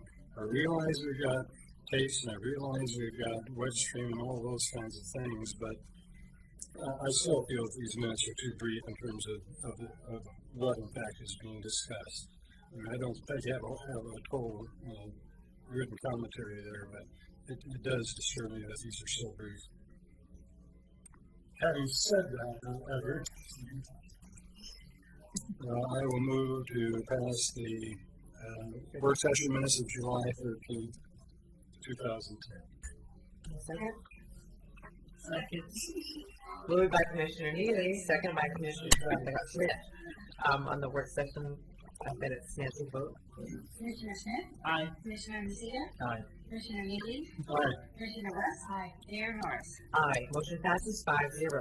That concludes our business agenda, and we move into communications. First, we'll begin with our city manager, Mr. Frazier. Thank you, Madam Mayor. Wanted the commission to be aware that ODOT is going to be doing some public outreach about the bridge project. Some of you may have seen the barges moving into place this week. We're trying to work with ODOT to schedule them to make another presentation to you. I know they've made those to you in the past, and so we're going to try to have them scheduled sometime, probably August 18th or September 1st, to come give you the latest details so that you at least are as well informed as the public who will be attending their workshops if they're going to be going around to visit with. That includes our neighborhood associations and other groups. So the next thing I also want to remind you, if any of you are thinking about attending the 85th annual LLC conference, time is starting to run out as far as getting registered. So if you're interested, I am personally going to be driving down and coming back on the same day on Friday. I have a very full 12-hour schedule that day, but I'm going to be short on training money if I stay overnight. So I'll be coming back. If anybody needs a ride or wants to tag along with me, you're welcome to do so. Then let's see here. I also wanted to ask, most of you got I think I sent you today the copy of the letter I got from the Buy Local folks. In the meantime, the finance department produced for me actually it's just a summary. It doesn't include any staff time or in-kind sorts of donations that we make to a number of these types of activities. But just to sort of give you a summary of some of the things that we donate money to are things like the Antique Fair, the Chamber of Commerce Economic Development Effort, the Main Street Oregon City Program, Oregon City Farmers Market, Downtown Business Coalition, McLaughlin Neighborhood Association, Clackamas County Extension Service, which again is the Hilltop version of the market. All told, those things come to about $339,926. So I just was giving you that information to remind you of the commitment you've made to economic development, and that you do a lot already for economic development. Not to sway you not to contribute to this, but just to let you know that there is a lot of activity going on in the city to promote economic development. May I ask a question about that, though? Yes. I believe my memory serves me correctly that the majority of those come through our grants Many of them Yeah, do. they're measuring hazards. So And as you, that's a very important thing because this program applied for Metro Enhancement Grant this year. It did. It applied for that and competed for that. I also wanted to let you know, as I said in the email today, there are things we can and do for efforts like this that don't necessarily require us to spend money. And one of those things is to give them links on our website and try to create that opportunity and give them a face. And we've done that. We're in the process of doing that now. I don't know, was that completed yet? So it's done already. And I've had those discussions with our staff. It's amazing to me how many of our department heads are already focused on as much as possible buying local. But as you know, there are state procurement guidelines and there are many limitations on how much we can interfere with interstate commerce in that regard. So, but we have promoted that, and I think it's a great program, but we don't have a specific line item for it, and so unless the council's so inclined to make a suggestion to me about amount, they asked for $3,000, and I didn't get a lot of feedback from my email from anyone in particular, but I know some of you think maybe a portion of that request might be reasonable. I just haven't been here long enough to have a feel for whether this is something we should do or not, so I wanted to bounce it back to you, and if you just want me to use my own judgment, I will, and report back to you what I decide, or you can give me direction. Either way works. Commissioner Neely. I think once you start earning monies, that's what it will allow to be out of our own budget. We're inviting many requests to come forward. Particularly when we've had a project here that one of the granting entities went ahead and did not support. I would, first of all, I don't think it should be at your discretion, and secondly, I would probably always argue against those kinds of responses. I think there are other things that we can do, but I think we'll just be inviting other groups to come forward to us. I think it's going to be a problem. And actually, I'm glad you raised that because just earlier this week, I've been approached. I get approached almost every week with some kind of a request like this. So even without inviting it, by doing it from time to time, it still occurs. And I'm pretty sure that each of you get asked about this from time to time. I don't necessarily report every incident of those requests to me any more than you probably do with me or each other, but they're out there and they're pretty frequent. So I have no problem, staying off the slippery slope. As far as a matter of discretion, I don't necessarily want that either, but it is $3,000, and you already, I think, have authorized your manager, whomever it might be in the position, to spend a lot more than that. So discretion's a problem. You're already on a slippery slope as well. But anyway, I probably will not do anything unless the commission actually has an affirmative request for me to do something more. Well, we have a couple more speakers on that. I just, when I get requests like that, or when you think about us, this organization, ARD, coming before the commission, I usually talk about our grant programs and refer them to the website, because that is essentially a way that we can give money to the community for projects. And what I like about those programs is there's a process. There's an application, there's a process, and it's somewhat competitive, and there are more brains than just one working on whether it's valid. And I think what you decide to approve in those requests reflects really the values of the community much better than your paid city manager, perhaps, because there's many more faces and much more experience in the community that are coming to the fore in those decisions. So anyway, also wanted to let you know that I think we have some more discussers on this. You just have one response, so let's hear from Commissioner Nocita, followed by Commissioner Smith. Thank you, Madam Mayor. I wanted to echo Commissioner Neely's sentiments, and I don't think that we should be providing funding for this request. And I'm wondering if we should take a vote on this, yea or nay, just to provide clear direction for the city manager. I think when Commissioner Smith speaks, we'll have a clear indication. What makes you think that? Service. Well, two parts. First of all, I agree that this could develop into a situation where everyone comes to the city commission asking for donations, and we have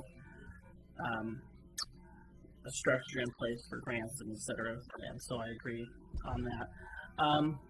But the other thing is as individuals, we definitely can support this. I signed up, and I have a small business and signed up at the National Night Out. They had a booth there, and I was quite impressed because my listing's already on their website this morning. So it was instant. So I think, we as a commission individually can do probably more in supporting this program than we could with $1,000 or $2,000 donation, I think so. Is that clear direction, Mr. Stewart? It's crystal clear. Yeah, I think I need a vote, so okay. I appreciate that. Let's move on to the next topic.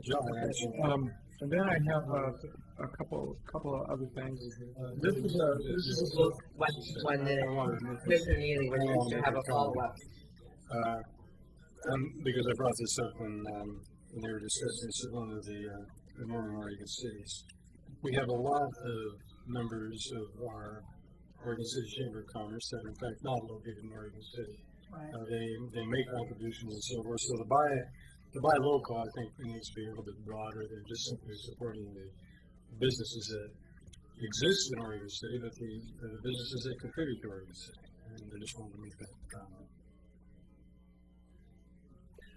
The next thing is, I know the commission is going to be considering what to do with the interest from South Fork Water Board loan, and there's been discussions even here in our meetings already rather broadly about water features, and we know that we have the one at the Carnegie right now that's out of commission.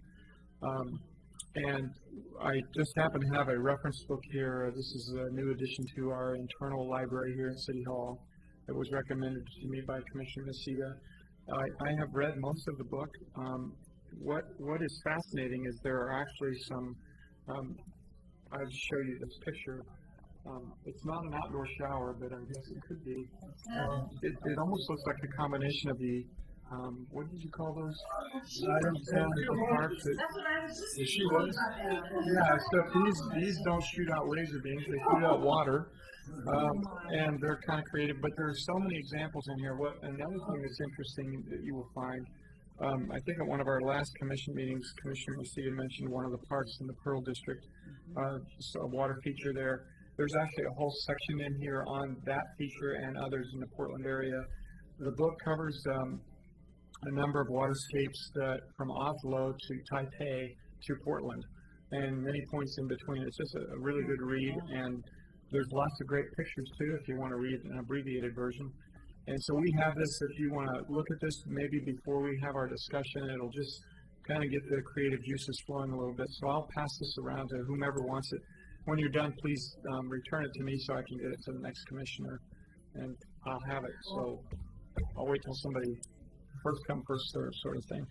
And then lastly this evening, to accommodate the jug handle project, I'm going to need to sign an entry permit on a city-owned parcel off of Washington Street. And I've asked Nancy Kay to give you a brief update on what that is about.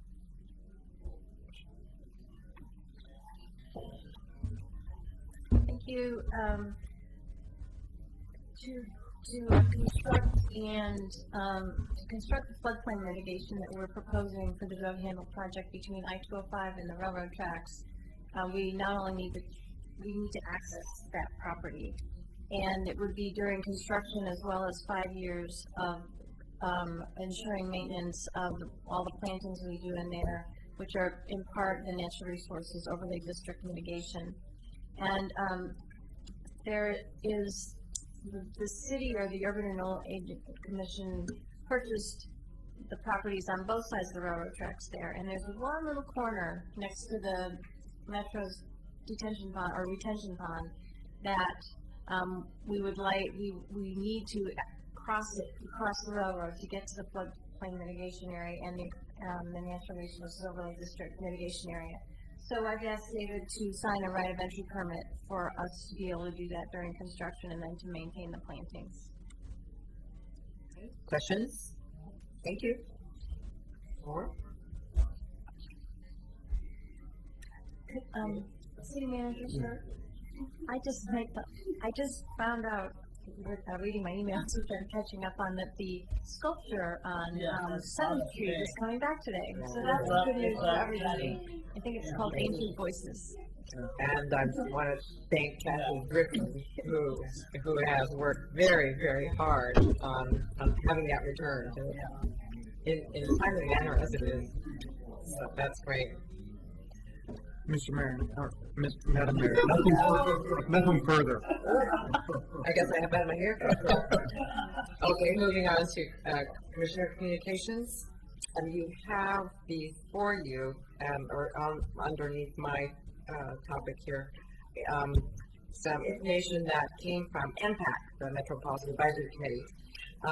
And on the 10th of August, the COO of Metro, Michael Jordan, is going to be issuing a report. As last year's report, he usually was on urban and rural reserves. This one is on UGB expansion issues. So it's going to talk about the acreage that we need for residential in the next 5 years, the acreage that we need for large lot industrial, and the acreage that might be needed for workforce accommodation or work for employment. We met with him, the Clackamas County delegation, met with him to talk about some of those issues that regarding UGB expansion. And as I mentioned at the last report, one of the hot topics is, should we, will we recommend that 3 changes in centers? As you know, Amber Glen wants to be a regional center. That's in Hillsborough, will be Hillsborough second. Happy Valley wants to move their town center from one place to another place that they believe acts more like a town center. And then the third one, Cornelius, wants to be a new town center. Clackamas County has 2 regional centers, and Washington County has, I believe this would make 4. And so there's a little bit of angst about what it means to have a regional center. So as we talked with Mr. Jordan, we discussed issues like, if you have more centers, you suck up more of the transportation dollars. Are they needed there? Does it allow us to compete well? His advice to Clackamas County was that they're acting together, get an economic development strategy that we can all agree on, prioritize our projects, and work cooperatively to get those through the regional system. So that was one thing. So, and then the next thing that's happening through Metro, as they look at the urban growth report, which she's going to be putting out, is that, I think I also told you this, Metro is going to be studying about 8,300 acres. And they're recommending for studying, that's why I have this map for you, they're recommending studying some places around Oregon City. You see the a couple of little dark pieces on the, what's called the teeth at the bottom of the map, and then the property is 3D, the urban reserve area, kind of to the east of us. And finally, they decided to ask the local governments what we would like to do. So there's some 2 processes. We need to respond both what areas we wish to have studied, and this means studied to see if there is a need or what the possibilities of serving those areas in an urban growth expansion. Secondly, they're also opening up the conversation to citizens or groups of citizens who wish to recommend that Oregon City, for instance, if citizens have to come to the appropriate agency, so for instance, review in our surrounding area, in our reserves area, if they can also request of us that we have a study. So that all has to come through us. So I think it would be very appropriate that the decision is supposed to be made by December by Metro. The study, actually, I'm just positive the study area are going to be resolved, but probably a September work session. We need to look at those study areas to see if we want to do that. And we've clearly said over and over again that we have plenty of land, both for employment and residential, inside our current urban growth boundary. So it, I think, makes sense to really drill down on the reasons that we would want to study one or more of these areas, and then open that up to citizens also who may come to us with requests. So that's kind of where we are. In the report, there's just going to be a lot more coming at us than you do actually have a say in that. So, Jay, do you have anything to chime in on that from MTAC? No, I think one of the discussions we've been having is, what is the need, and as we've gone through this process, we identified there was a minimum housing number that was identified, and there's a pretty big range in between there. And now the discussion is, where within that range should we fall? Should it be more towards the bottom end? Because I think that there's a growing concern that, based on what's just happened in the last couple of years, the initial assumptions, are they really accurate? And based on what I see in Oregon City in terms of what we have available in lots that have been platted and that have not been constructed, to urban growth boundary areas that have master plans, that have concept plans, and the difficulty with annexation, and then also the need for, we still have an area that does need to do a the South End concept plan. From my standpoint in Oregon City, I'm not sure that there's really a need at this point, or that we would justify that we're not meeting our 20-year land supply.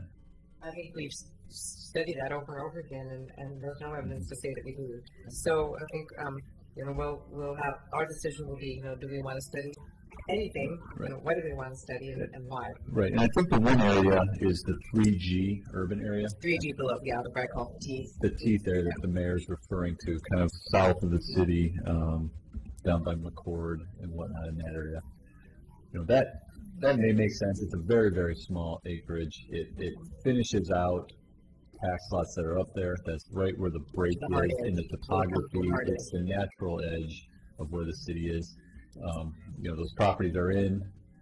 You'd hate to extend utilities and stop for just a little parcel. So that would be the one area that I would recommend to you to consider looking at. Unless the commission decides something different, we would certainly provide whatever information you need. I would like to actually just sort of add a little note to that too on the politics of this. Metro is trying to decide where in the range they want to fall. And right now we're 11,000 dwelling units short of the mid-range. And so it's sort of a game. It's a study of where should these parcels go. If not here, and we say no, we're not interested in saying that because then they likely will go to Washington County to get that acreage, and many people think Washington County's need a little curb on their growth and development. So that's kind of all mixed up in this discussion. So it's, how does Oregon City grow, as well as how does the region grow and where? Right. And the range identified was roughly 27,000 to 62,000 new dwelling units. That was the range that was agreed to as we went through this process and adopted. And then so it's where are we going to fall within that range? And they've gone through and explained their residential capacity in the model that they use and the methodology they use. And they're pretty much coming up with about 36,000 dwelling units can be accommodated through zoning amendments and zone changes that have happened throughout the last couple of years of the urban growth boundary expansions that have happened since 1998, assuming a refill rate and whatnot. So a lot of work has gone into justifying the methodology, but things have certainly changed since that's been adopted, and I think those are the concerns that are coming forward. And part of the argument is that in this downturn of economy, what's the new normal going to be? And most of the predictors that have talked to us in towns that I've reported to you believe that we're still going to grow. Mm-hmm. I just talked to someone recently that came here again without a job. That Creighton class is still coming. I think the dwelling units they desire are different.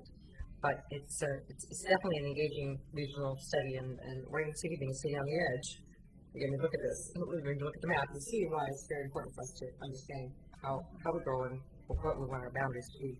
And I think one of the other interesting things that you see from some of the communities on the edge like us and some of the conversations that we're starting to see, and even in Portland with some of their infill, and what we're seeing is that we have plenty of zone capacity, but we're not utilizing it. Whether that, that mainly being because either the utilities and services aren't available, or the market's just not there to provide that full build-up. So, the discussion's never been, and hopefully we can start moving it in that direction of, well, what do we need to do to utilize those lands more efficiently and to their maximum extent, rather than bringing in every 5 years we go through this process and we discount because of market factors lands we've just brought in 5 years ago because they're infeasible to develop per the market standards. So, what is the investment needed to bring the lands inside current UGBs up to a level of service that would drive that? And that conversation hasn't happened. I think that, we're starting to discuss that more, and I think folks are starting to realize, we can't just keep leapfrogging out without addressing some of the infrastructure needs of those areas within cities all throughout the region that already are not only in a UGB, but in city limits and still aren't being developed out. So it's a very complex issue that I think this recession is starting to drive some different conversations than have occurred in the past. The head of the DLCD also sits on MPAC with us. He's a non-voting member, but we think there's some work. I think most of Clackamas County members believe that there's some work that probably needs to be done at the state level. Because how many years of 20 years growth do we? Where's the limit on that? And how do you make us go up rather than out to preserve farm and forest land? And just a couple of the other catchwords that we discussed around the table. Where's the equity in the regional distribution of both jobs and housing, and where's the opportunity? Do we all get that? Is it equity? Is it equitable in the expansion? And then the benefits and burdens of growth. Some people have the benefits, other people have the burdens, and so trying to balance all of that is a very interesting and difficult dance that we're doing. So anyway, you'll see this more later as we drill down. We do have to make a decision on it. So if there are no questions, that's my report from MPAC. Commissioner West went off. Okay, Commissioner Neely. I think one of the areas of my interest outside the urban renewal area is making some kind of progress on mixed-use corridors. And we just don't see too much happening. And the little development we've seen there really isn't accommodating the kind of more high-density housing that we thought was appropriate for that area. I guess I would, in the midterm future, look at things. That's where I think we should really concentrate some major attention to. I agree. Centers and corridors are essentially on the agenda, but there have been no resources really to apply. Okay. Next report, who's got one? Well, I'll give one activity. It seems like half an eternity ago that the mayor appointed me to a committee that would deal with developing a memorandum of understanding between Westland and Oregon City and the Cable Access Board in terms of providing some particular services they're in need of. Since our last commission meeting, some tremendous movement has been occurring in this area. The initial discussions really involved work sessions between Westland and Oregon City. Last week, Oregon City had a meeting with Oregon City's members of the Cable Access Group. And just last night, we went to a meeting that involved a joint work session of Westland, Oregon City, and the Cable Access Board as a whole. I think very fortunately, neither of the city managers were there. And so I think it was a discussion of appointed and elected officials primarily. We did have staff. Terry Bankhead represented the city manager, and she's attended all of these meetings. And also Nancy Hyde was also there, and there were counterparts from Westland as well. But there was a draft memorandum of understanding, and there are many concerns expressed by the Cable Access Board. I think it was a very, very productive session. They're going to give major input. They're going to have a meeting directed to that memorandum of understanding, and I think maybe many of the concerns will be dealt with in that process. There is a schedule there that hopes to put this memorandum of understanding before the two councils in September, and I'm speaking of Westland and Oregon cities. I think there's quite a bit of work to be done in terms of meeting some of the concerns of the Cable Access Board.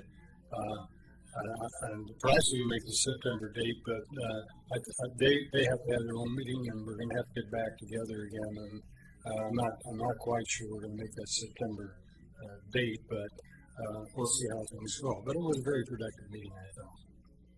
Thank you for the report. There are others? Commissioner West? I'd like to thank everyone who joined us downtown on Saturday for the First City celebration. For a first-time event, we had a pretty good time, and we were taking a guess at how many people were there, and I'd say between 2,000 and 3,000 people. So it was a great time, and thanks so much for coming, for all of you that were down there. I also wanted to share that I was with the elevator multiple times that day, and that I just had fun chatting with the elevator operator, how busy she was. Yeah. So as Maureen, whoops, sorry, I almost said Mo, as Maureen was saying how the people at our citizens have caught the new system at the library, I'm thinking that this elevator and the new hours are catching on quite well, and she was saying that the early morning and later evening are doing well. So that's on a formal report, but Well, we just had all of your rides and all of mine. She had, when I left at 4 o'clock, it was 2,000 riders. Yeah, that's multiple. It's just fun to see. So I think the downtown of Kansas has to be more, because if 2,000 people came from only one direction, there were that was one direction, that wasn't up down. Yeah, it was one part of the city. So the trolleys came a different direction, and people could park and walk other ways. So I think you're underestimating crowds. But anyway, go ahead. Okay, and so thank you once again. Now this week, Friday, 2 nights from now, is our first Friday for the month of August, and the hours are from 5 to 8 in downtown Oregon City. And there's a myriad of activities happening down there. I don't know if any of you had a chance to hear Ray Gordon sing, but she's doing her blues in front of Winona Studios, the new little yarn shop. Smokey and the Flames will be at 916 Main Street. And maybe some of you, maybe you know Matt Love. Yeah, I don't know. I do. And Janet Yost Hop from the Hops Upholstery is having Matt Love at her shop on Main Street for a book signing. Very cool. And the trolley will be rolling around for free downtown, so we hope to see you Friday night for some more activity. Great. Thank you. Commissioner Smith. Matt is the brother of the drama teacher at the high school that I work, one of my colleagues at the high school. So he's both his parents are teachers. Anyway, I just want to add to that.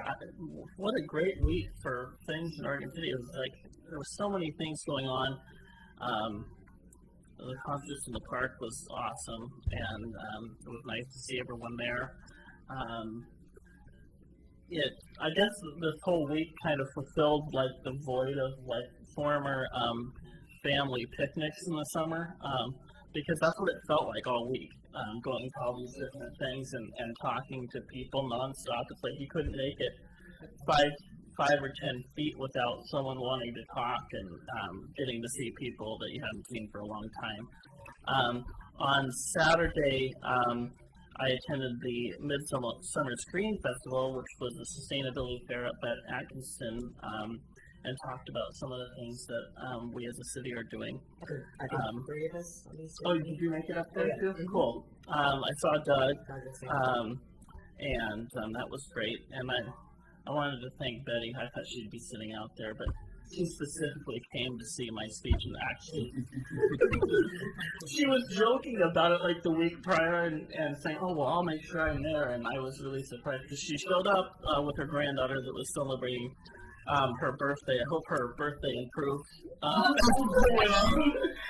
because coming to listen to me speak in the middle of the park probably wouldn't be on my top list of things to do on my, I don't know, I think she was turning 12. Anyway, very nice. And the art, the First City celebration was great. It was just great. Actually, I think that after the sustainability fair, I went down to Main Street and I spent most of the day there. I think I went home for a short time to change clothes because I had tours that night, but it was so much fun to spend the entire day on Main Street and to see all the things that were going on. Rode the elevator multiple times as well. And then National Night Out, went to Chapin, and that event has really grown. And it was nice to see all the police department there and neighborhoods and everything. It was just a cool event. And so I made it to Chapin and to Panema, and that was so really impressive. And it was about as big as Chapin Park. It was a huge turnout this year. So anyway, that's really all I wanted to say was just thank you everyone for all these events and really enjoyed the week. Commissioner West? No, I'm done. Oh, you're all through? Everybody through? Oh, yeah. Get on floor.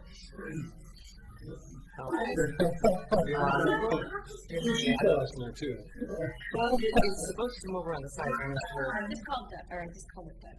Yeah. Okay, Commissioner. I want to make a comment about Saturday's event too. The owner of the coffee roast told me they had the best taste in Santee Fair. The verdict has said at the Good Morning Oregon City it had its best day ever. The Cypress thinks it's had its best day ever. The Vietnamese restaurant normally closes at 8. They didn't close their doors at 8 because they had so many people coming in. So this has been a tremendous success for the businesses down there. And that's probably the most important thing of all. So I think it's great. The other thing I think Commissioner Cedar will be following me on this, but we are going to have a study session on Tuesday. And I wanted to know what the agenda is because I think both Commissioner Messi and myself had thought that certain things were intended to be on that study session and weren't on the list that you sent us. So I just want to clarify the agenda of the study session. Well, I'll have to ask the city recorder. She's got that updated version because I actually instructed her to send it to you, so I do have that, and let me look that up right here quickly. We were going to discuss the charter revision timeline, the review of the commission policy for reimbursement of commission expenses. Those were the only two, and then there was a task force for habitat enhancement, but that one needs to be moved to the September work session. So that this is those 3 items at this point in time. The charter piece as well? A charter revision, a timeline for the revision of the charter. Commissioner Messi might want to Sure. First to clarify on the Habitat Task Force, the need to put it over to September is? Actually, I would like to, I have a family engagement that night that I wasn't aware of when we scheduled it previously, and I would really respectfully request that we be able to do it in September. Okay. Just so I know, because I have some things to discuss that I was going to propose for September, is that agenda really bursting at the seams right now, the September agenda? Well, normally what we do when we consider agenda items is to allow the staff to put those on the appropriate work session. Unless we have an urgent time need, because staff needs to do research and have the appropriate information for us. So unless there's a specific reason for requesting a specific time, I think we should probably stick with, allowing the staff that latitude. Well, I don't mind that. I was just curious as to what was on the September agenda. We have business licensing, discussion of the city attorney appointment, Metro dollars for parks and open space, using that remaining $500,000. Sandwich board sign policy, and we had discussed inviting city county insurance to come and speak to us regarding their operations. That's still in the process of being worked through, and potentially the memorandum of understanding for Willamette Falls TV. Yeah. And then the task force. We could, postpone the sandwich board thing. That does sound like a swimming pool, doesn't it? And the Carnegie We'd Center. rather, actually, we could probably use more time for that anyway, because we've been so busy. Sure. Okay, thanks for clarifying that. If I could move, I just wanted to use my commissioner comment opportunity to raise some issues out of our goals and objectives, and to springboard of what Commissioner Neely just said about my interest. The issue about the city attorney appointment, I think September is actually too late. And I want to discuss that tonight about moving that objective item, which is a goal 4, objective 2B, to September to next week's work session, and I'll re-raise what I raised at the beginning of the meeting, which was we have already held a work session on this item, and we've budgeted for this item, and I wanted to discuss moving it forward to a referral to the voters this fall. And since we have an opportunity to save the citizens money on this referral, which we've already budgeted for, I think it's an excellent opportunity to go ahead and move this forward. And I'd like to, and I don't know if I need a motion in a second and a vote. I'd like to propose asking the city attorney to prepare the charter amendment language to discuss at next week's work session, and then have it as an agenda item 2 weeks from tonight to refer it to the voters in November with the referral that we've already tonight adopted on the park dedication question. What's the deadline date for submitting? Yeah, I'd like to hear the. It's September 20. It's September 2nd to, I think, to refer a question. That's true. However, there's a publication requirement, and then there's a ballot challenge period for the public. So if we were to have a special city commission meeting on say next Tuesday with the work session, then we would have time to get that published, and the challenge period would be over by August 20th. Well, to challenge it, and then if it was challenged, then we'd have between August 20th and September 2nd for that to be resolved. So it could work. Okay, so we could notice that. But it'd be really tight, really Okay. tight. That's the last possible. Okay. I would like to do that, and we'll request discussion on it. Yeah.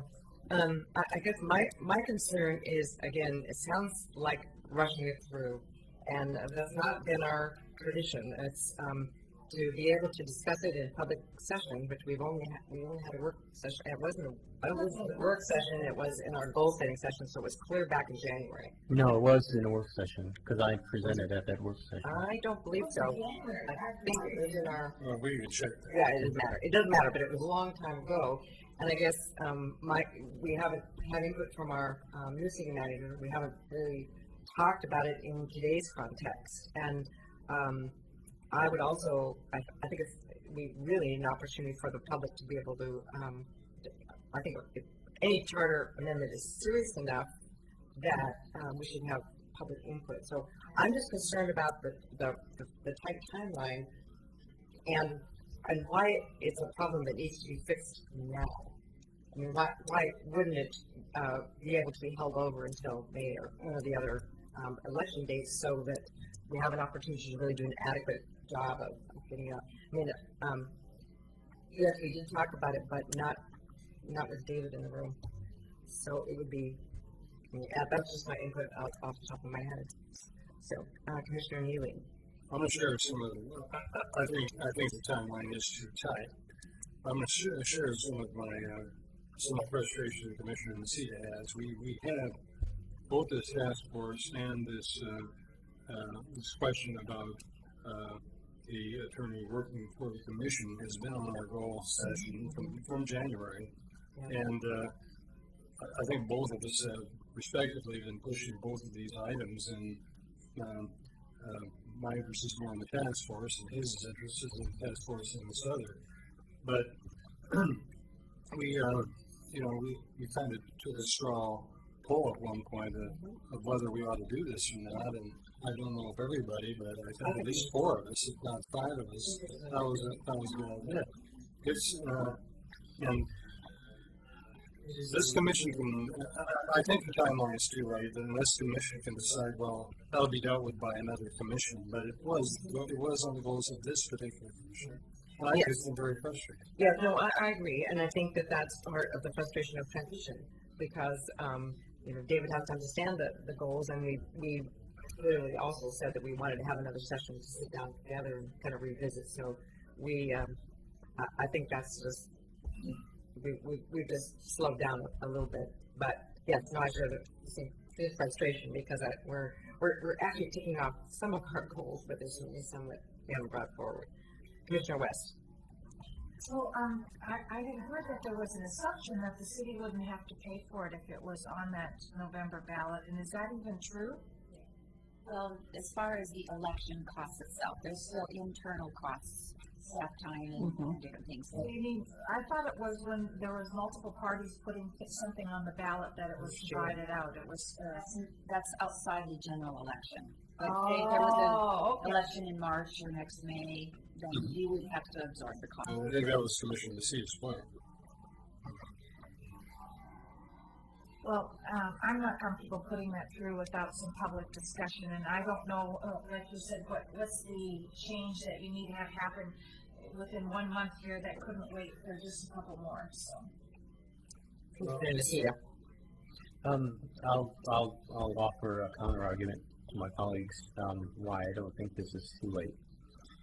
One, as far as public input, I think there are 2 opportunities. One, if we can, as the city recorder has mentioned, have a city commission meeting next Tuesday with notice.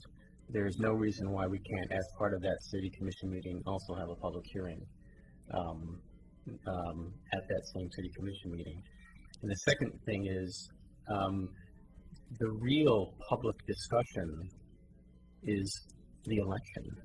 I mean, the public would have ample time during the course of the fall to research it, to listen to debate. It'll be during a general election anyway, so there will be a heightened interest in politics and what's on the ballot. In fact, candidates who are running for mayor and commission will inevitably, if this is on the ballot, have that as a discussion item and a campaign issue that various candidates who are pro and con could just enhance the discussion and the debate over the course of the election season. So I'm frankly not worried about there being no opportunity for public discussion, because I think, especially when you have, if we were just going to do this through an ordinance amendment, I think that would be one thing. But because this is specifically geared towards a full-blown public election, I don't think there's any concern about the public weighing in, because it's the public that's going to have the final say on this. Commissioner West. I would like to make my decisions up here for what's for the best of the city. And I don't make my decisions on whether I'm going to vote on something as a political football. And I'm not running on my campaign, and none of us here, on that kind of issue. I'm here to make decisions for the right thing for the city. This has nothing to do with campaigning and the timeline. And just like if you were going to have put a bond measure on for a new police station, would you say, well, okay, in 1 week from now we'll put it on, we'll hold a special city commission meeting, we'll put it on, and then we'll use it for fodder for the fall election? No, that wouldn't be the rationale that I would use for that. So I would want to honest, legitimate public discussion on the issue, and it has nothing to do with elections of any of us. Commissioner Healy. in terms of, I'm going to ask the city attorney question. You can address it in what might be a complications of trying to get this on a short notice, but I've had another question actually. Do we require charter amendment for the attorney to? Right now, it's appointed by the mayor. Right. And what I understand, Commissioner Garcia is wants to do it by the commission. I'll just require. I would just ask the question, how difficult would it be to put together? Because I have. Really have to write it. Yeah. That's right. It's the policy issue that right. we have to decide. The question I guess I'm going to pose, I think there has to be some understandings of how the attorney responds to the employer of the commission should such a charter measure pass. That is, issues such as individual commissioners cannot contact you to take on certain actions. It has to be a majority of the commission that will do so. I don't know if those are things that are built into the charter amendment itself. You have to give me direction if you want to address those issues. As I would draft it, given the fact that I have a week or less to draft it, I would remove the provision that says the manager appoints, and I would say the commissioner appoints. And I don't have any further direction from you about all the other contingencies. So I would not propose unless you tell me what I would put in there in its place. The issue of who appoints, that's easy enough. The other things are really up to you. Could that be done by ordinance? I mean, if you just have the appointment power in the charter, could the issue that Commissioner Henry just raised be? Yes, and the ordinance can be changed, and right. The charter's like the Constitution. It seems to me that one thing the public would want to know from seeing it on the ballot is what is the problem they're trying to fix? Do we not like our current city attorney? I mean, that's as a citizen, an uninformed citizen sitting in my home and reading the words, that's I think the value of the public process and to go about it deliberately rather than rushing it through sounds like we have a problem. And I don't think that's the message that I want to give to the citizens because I don't think we have a problem with our attorney. I think I value the work that he and his colleagues have done. And we did discuss it in January, but it's very disconnected now. We're learning to work with a new city manager in a new way, and again, I don't want that signal that there's a problem. I think that rocks the working relationship a little bit. So that concerns me. And again, do we need to fix the problem now? I understand about the cost of election, et cetera, but sometimes the whole charter actually needs to be cleaned up sometime as well. I'm not sure you want to put it all together like that, but I'm just uncomfortable with the timeline. Not with the change, because you did look at. I mean, I talked to a couple of colleagues that do it this way, and so I'm comfortable with that. But I think just getting to there in August again, which is a kind of low. We're all have a low attention span. I think in the middle of the summer is kind of problematic. So I'm just not sure that I want to push something through like that. So next is it Commissioner Nocita? This is your turn. Okay. Yes. I again, for the reasons that this was discussed very early in the year, and that we have a financial or a fiscal opportunity here that won't be here in May or next November. I'd like to see this move forward. I'd like to see what Commissioner Smith has to say if he's interested in speaking on this, because I'm interested in having some resolution to whether we want to move forward on this.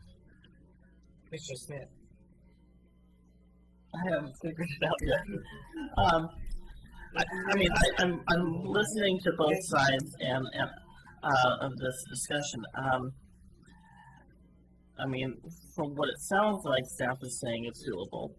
I mean, it's tight, but I have a real, and I understand the transition and all the things that we've been dealing with, but we have been talking about this. This isn't a new thing, and so, and I agree in some degree about the discussions that would take place in the community, and it's not that this discussion wouldn't happen during the cycle of the election, but so I'm kind of on the fence, but I'm getting a feeling that there's three of us that on the commission that aren't really excited about like launching it right now. So I don't really feel like I mean, whatever I say, I'm not sure it really helps. I kind of am at the point where, you know, if it's doable and we've talked about it, and the majority of us are interested in doing this, it really doesn't hurt to take advantage of this opportunity to put it out there. If it doesn't sit well or is not received in the way that we think it's going to be by the public, then it starts the discussion to bring this up the next time. So I really don't have a problem with it right now, moving forward, but so it's really, you know, what the majority of us think. I'd like to hear from our city manager. What's your view on this charter amendment and timeline and building things quicker through experience? Well, I wasn't here for your goal setting. Right. I came right after that. I've worked in cities where the manager makes the appointment, like this one. I've worked in cities where the council commission makes the appointment, and frankly, they can both work really well. And occasionally there are hiccups where they want to make changes either because they don't want the responsibility and the position becomes a little bit more vulnerable politically. The advice is, you know, has to kind of go through a political filter, and I've had city attorneys who were appointed even by mayors who would come to me occasionally and say, am I okay with the mayor? Am I going to be reappointed? And, you know, so there's always an appointing authority, and there's always, you know, we all have someone that we report to. And so either one can work. I wasn't here, so I'm not really aware of what the motives were, the concerns were at the time. Maybe it was something to do with the relationship with a former manager. Sometimes that will trigger these kinds of inquiries. I haven't been here long enough to think this has anything to do with your trust in me to make a good appointment. I haven't heard any complaints about the city attorney either, so I just am not. Either one can work, but I'm not sure what's behind it. So I really can't express much more than that because I don't know what's behind it. Thank you, Commissioner Neely.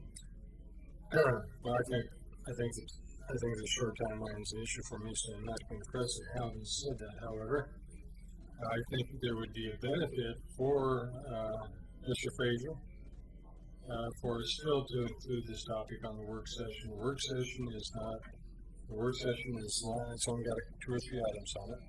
And I think we can have this dialogue, and we tend to set the topics of discussion for the next commission, but I think it's a benefit for us to have this discussion again at the next work session. So I would like this item scheduled as a work session item, but not with the intent of getting it onto the November ballot. That would be my view as well. So, Well, Commissioner Seaver? I'm still seeing 2020 with these glasses, so seeing that I don't have the votes, I won't make a motion this evening. How prudent of you. Okay. I do have some other things I would like to raise, though. Would like to see if I can interest my colleagues in moving some of these other agenda items forward. Goals and objectives forward. Goal number. Can I just interrupt? Have you discussed this with the city manager? These things we're bringing up? Yes. Okay. Yes. Not as far as specific schedules, but most of these I've had rather extensive discussions with the city manager. Specifically, goal 2 objective 5E, which was explore alternatives for energy production and conservation at a work session relating to, and we have bulleted items, a gas-powered energy plant and a plasma arc gasification technology. I had sent out and discussed both in my emails to constituents and on the Urban Renewal Commission board my interest in this item, and the fact that there was a county in Florida that was permitting a plasma arc gasification plant, both to generate energy from the waste stream that couldn't be recycled and to burn off their existing landfill. I shared via email this past week that now the Department of Environmental Quality is permitting a pilot plant for a plasma gasification facility right here in Oregon out at the Arlington site. And I probably will go out and attend that hearing just because I'm interested in this issue.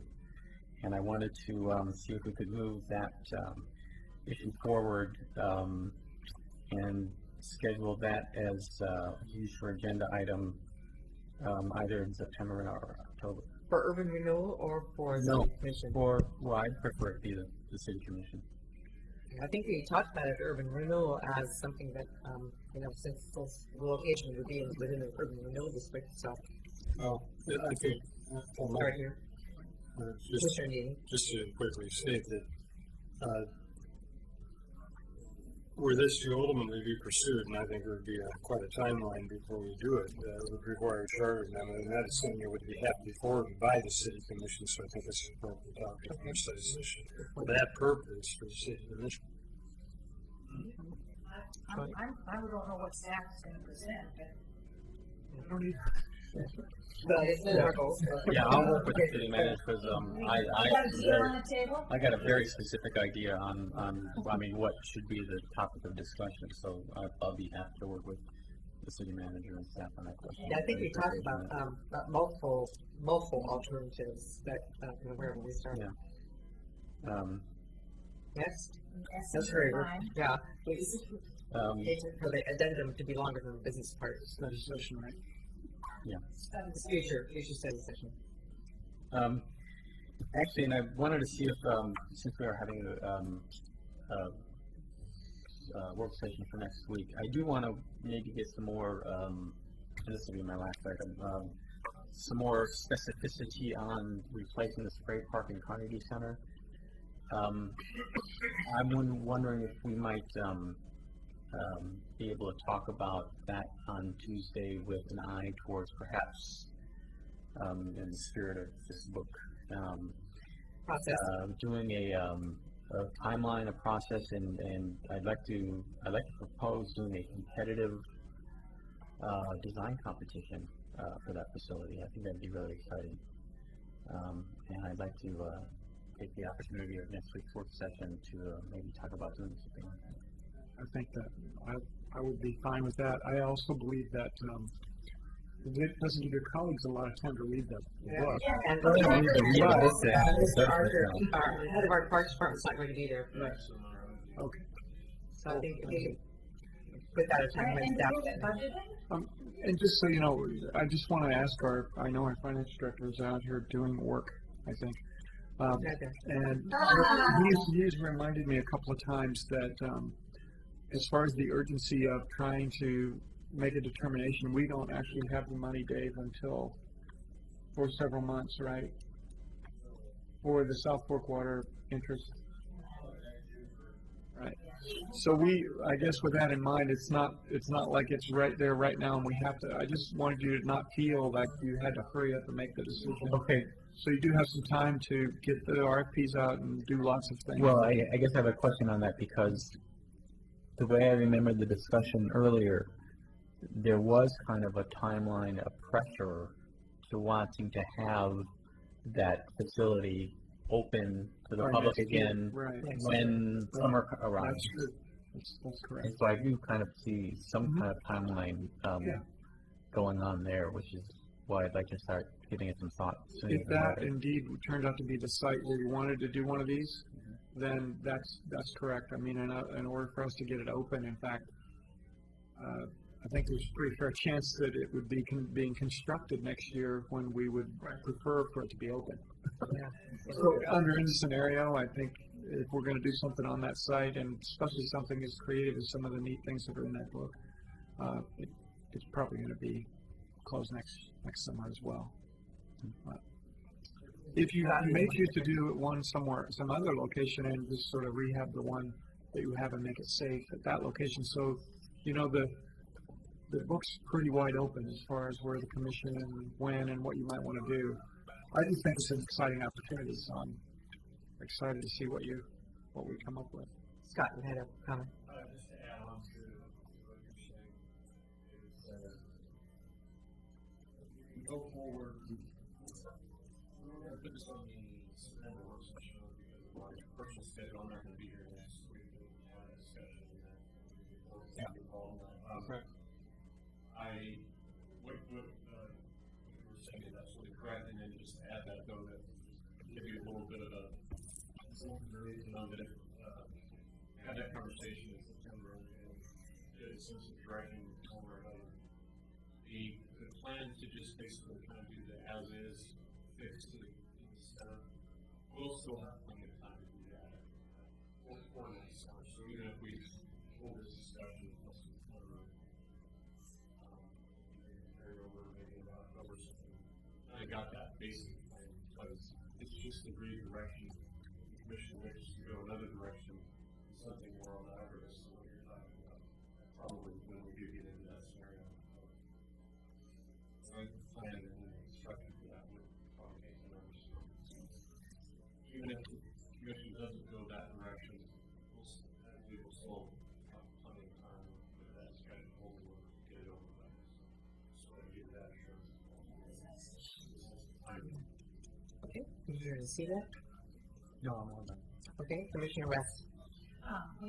Everybody can guess what I'm gonna say.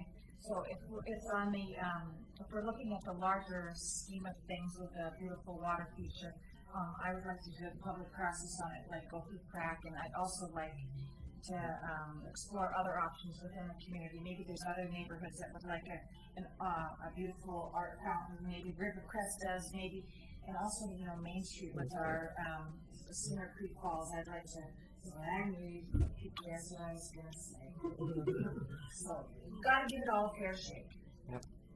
Commissioner Neely. I think we could use that work session as well. Various side is. Ladder Park was donated by the Ladder family for a swimming pool, which was built because the Ladder son drowned in the river. And so he donated that property for a swimming pool. And that was an outdoor swimming pool originally. Now it's a decrepit tennis court. Hey, that's my front yard. It's just it needs to be tennis court. You need to maintain your front yard. That ladder, part of that swimming pool is spring fed, and the spring actually runs through conduits behind my property. And so that water is there. And if you're talking about I think there's you know, bring up this water feature, I think there are a lot of different opportunities that look in the city. So I'd like to look at it from a broader spectrum. I do want to see that facility across the street, across the street, made operational by next summer. But I think the broader issue that you're bringing up is a very important one. We've got water here in Oregon City, and we need to make it a real amenity to the people. Yes. Okay, Well, just so you know, under the current plan, unless we're otherwise directed and called off, Mr. Archer will be proceeding with the current development plans to reopen that next year. That would mean that it couldn't be enhanced some way by some other features. It wouldn't also have much of a bearing on the discussion, the broader discussion about what other locations around the city you might want to look at. So at a minimum, unless you tell us to do otherwise, we will be proceeding with the basic plan to get that reopened. That's good. Great, and we'll continue the discussion then later. Okay,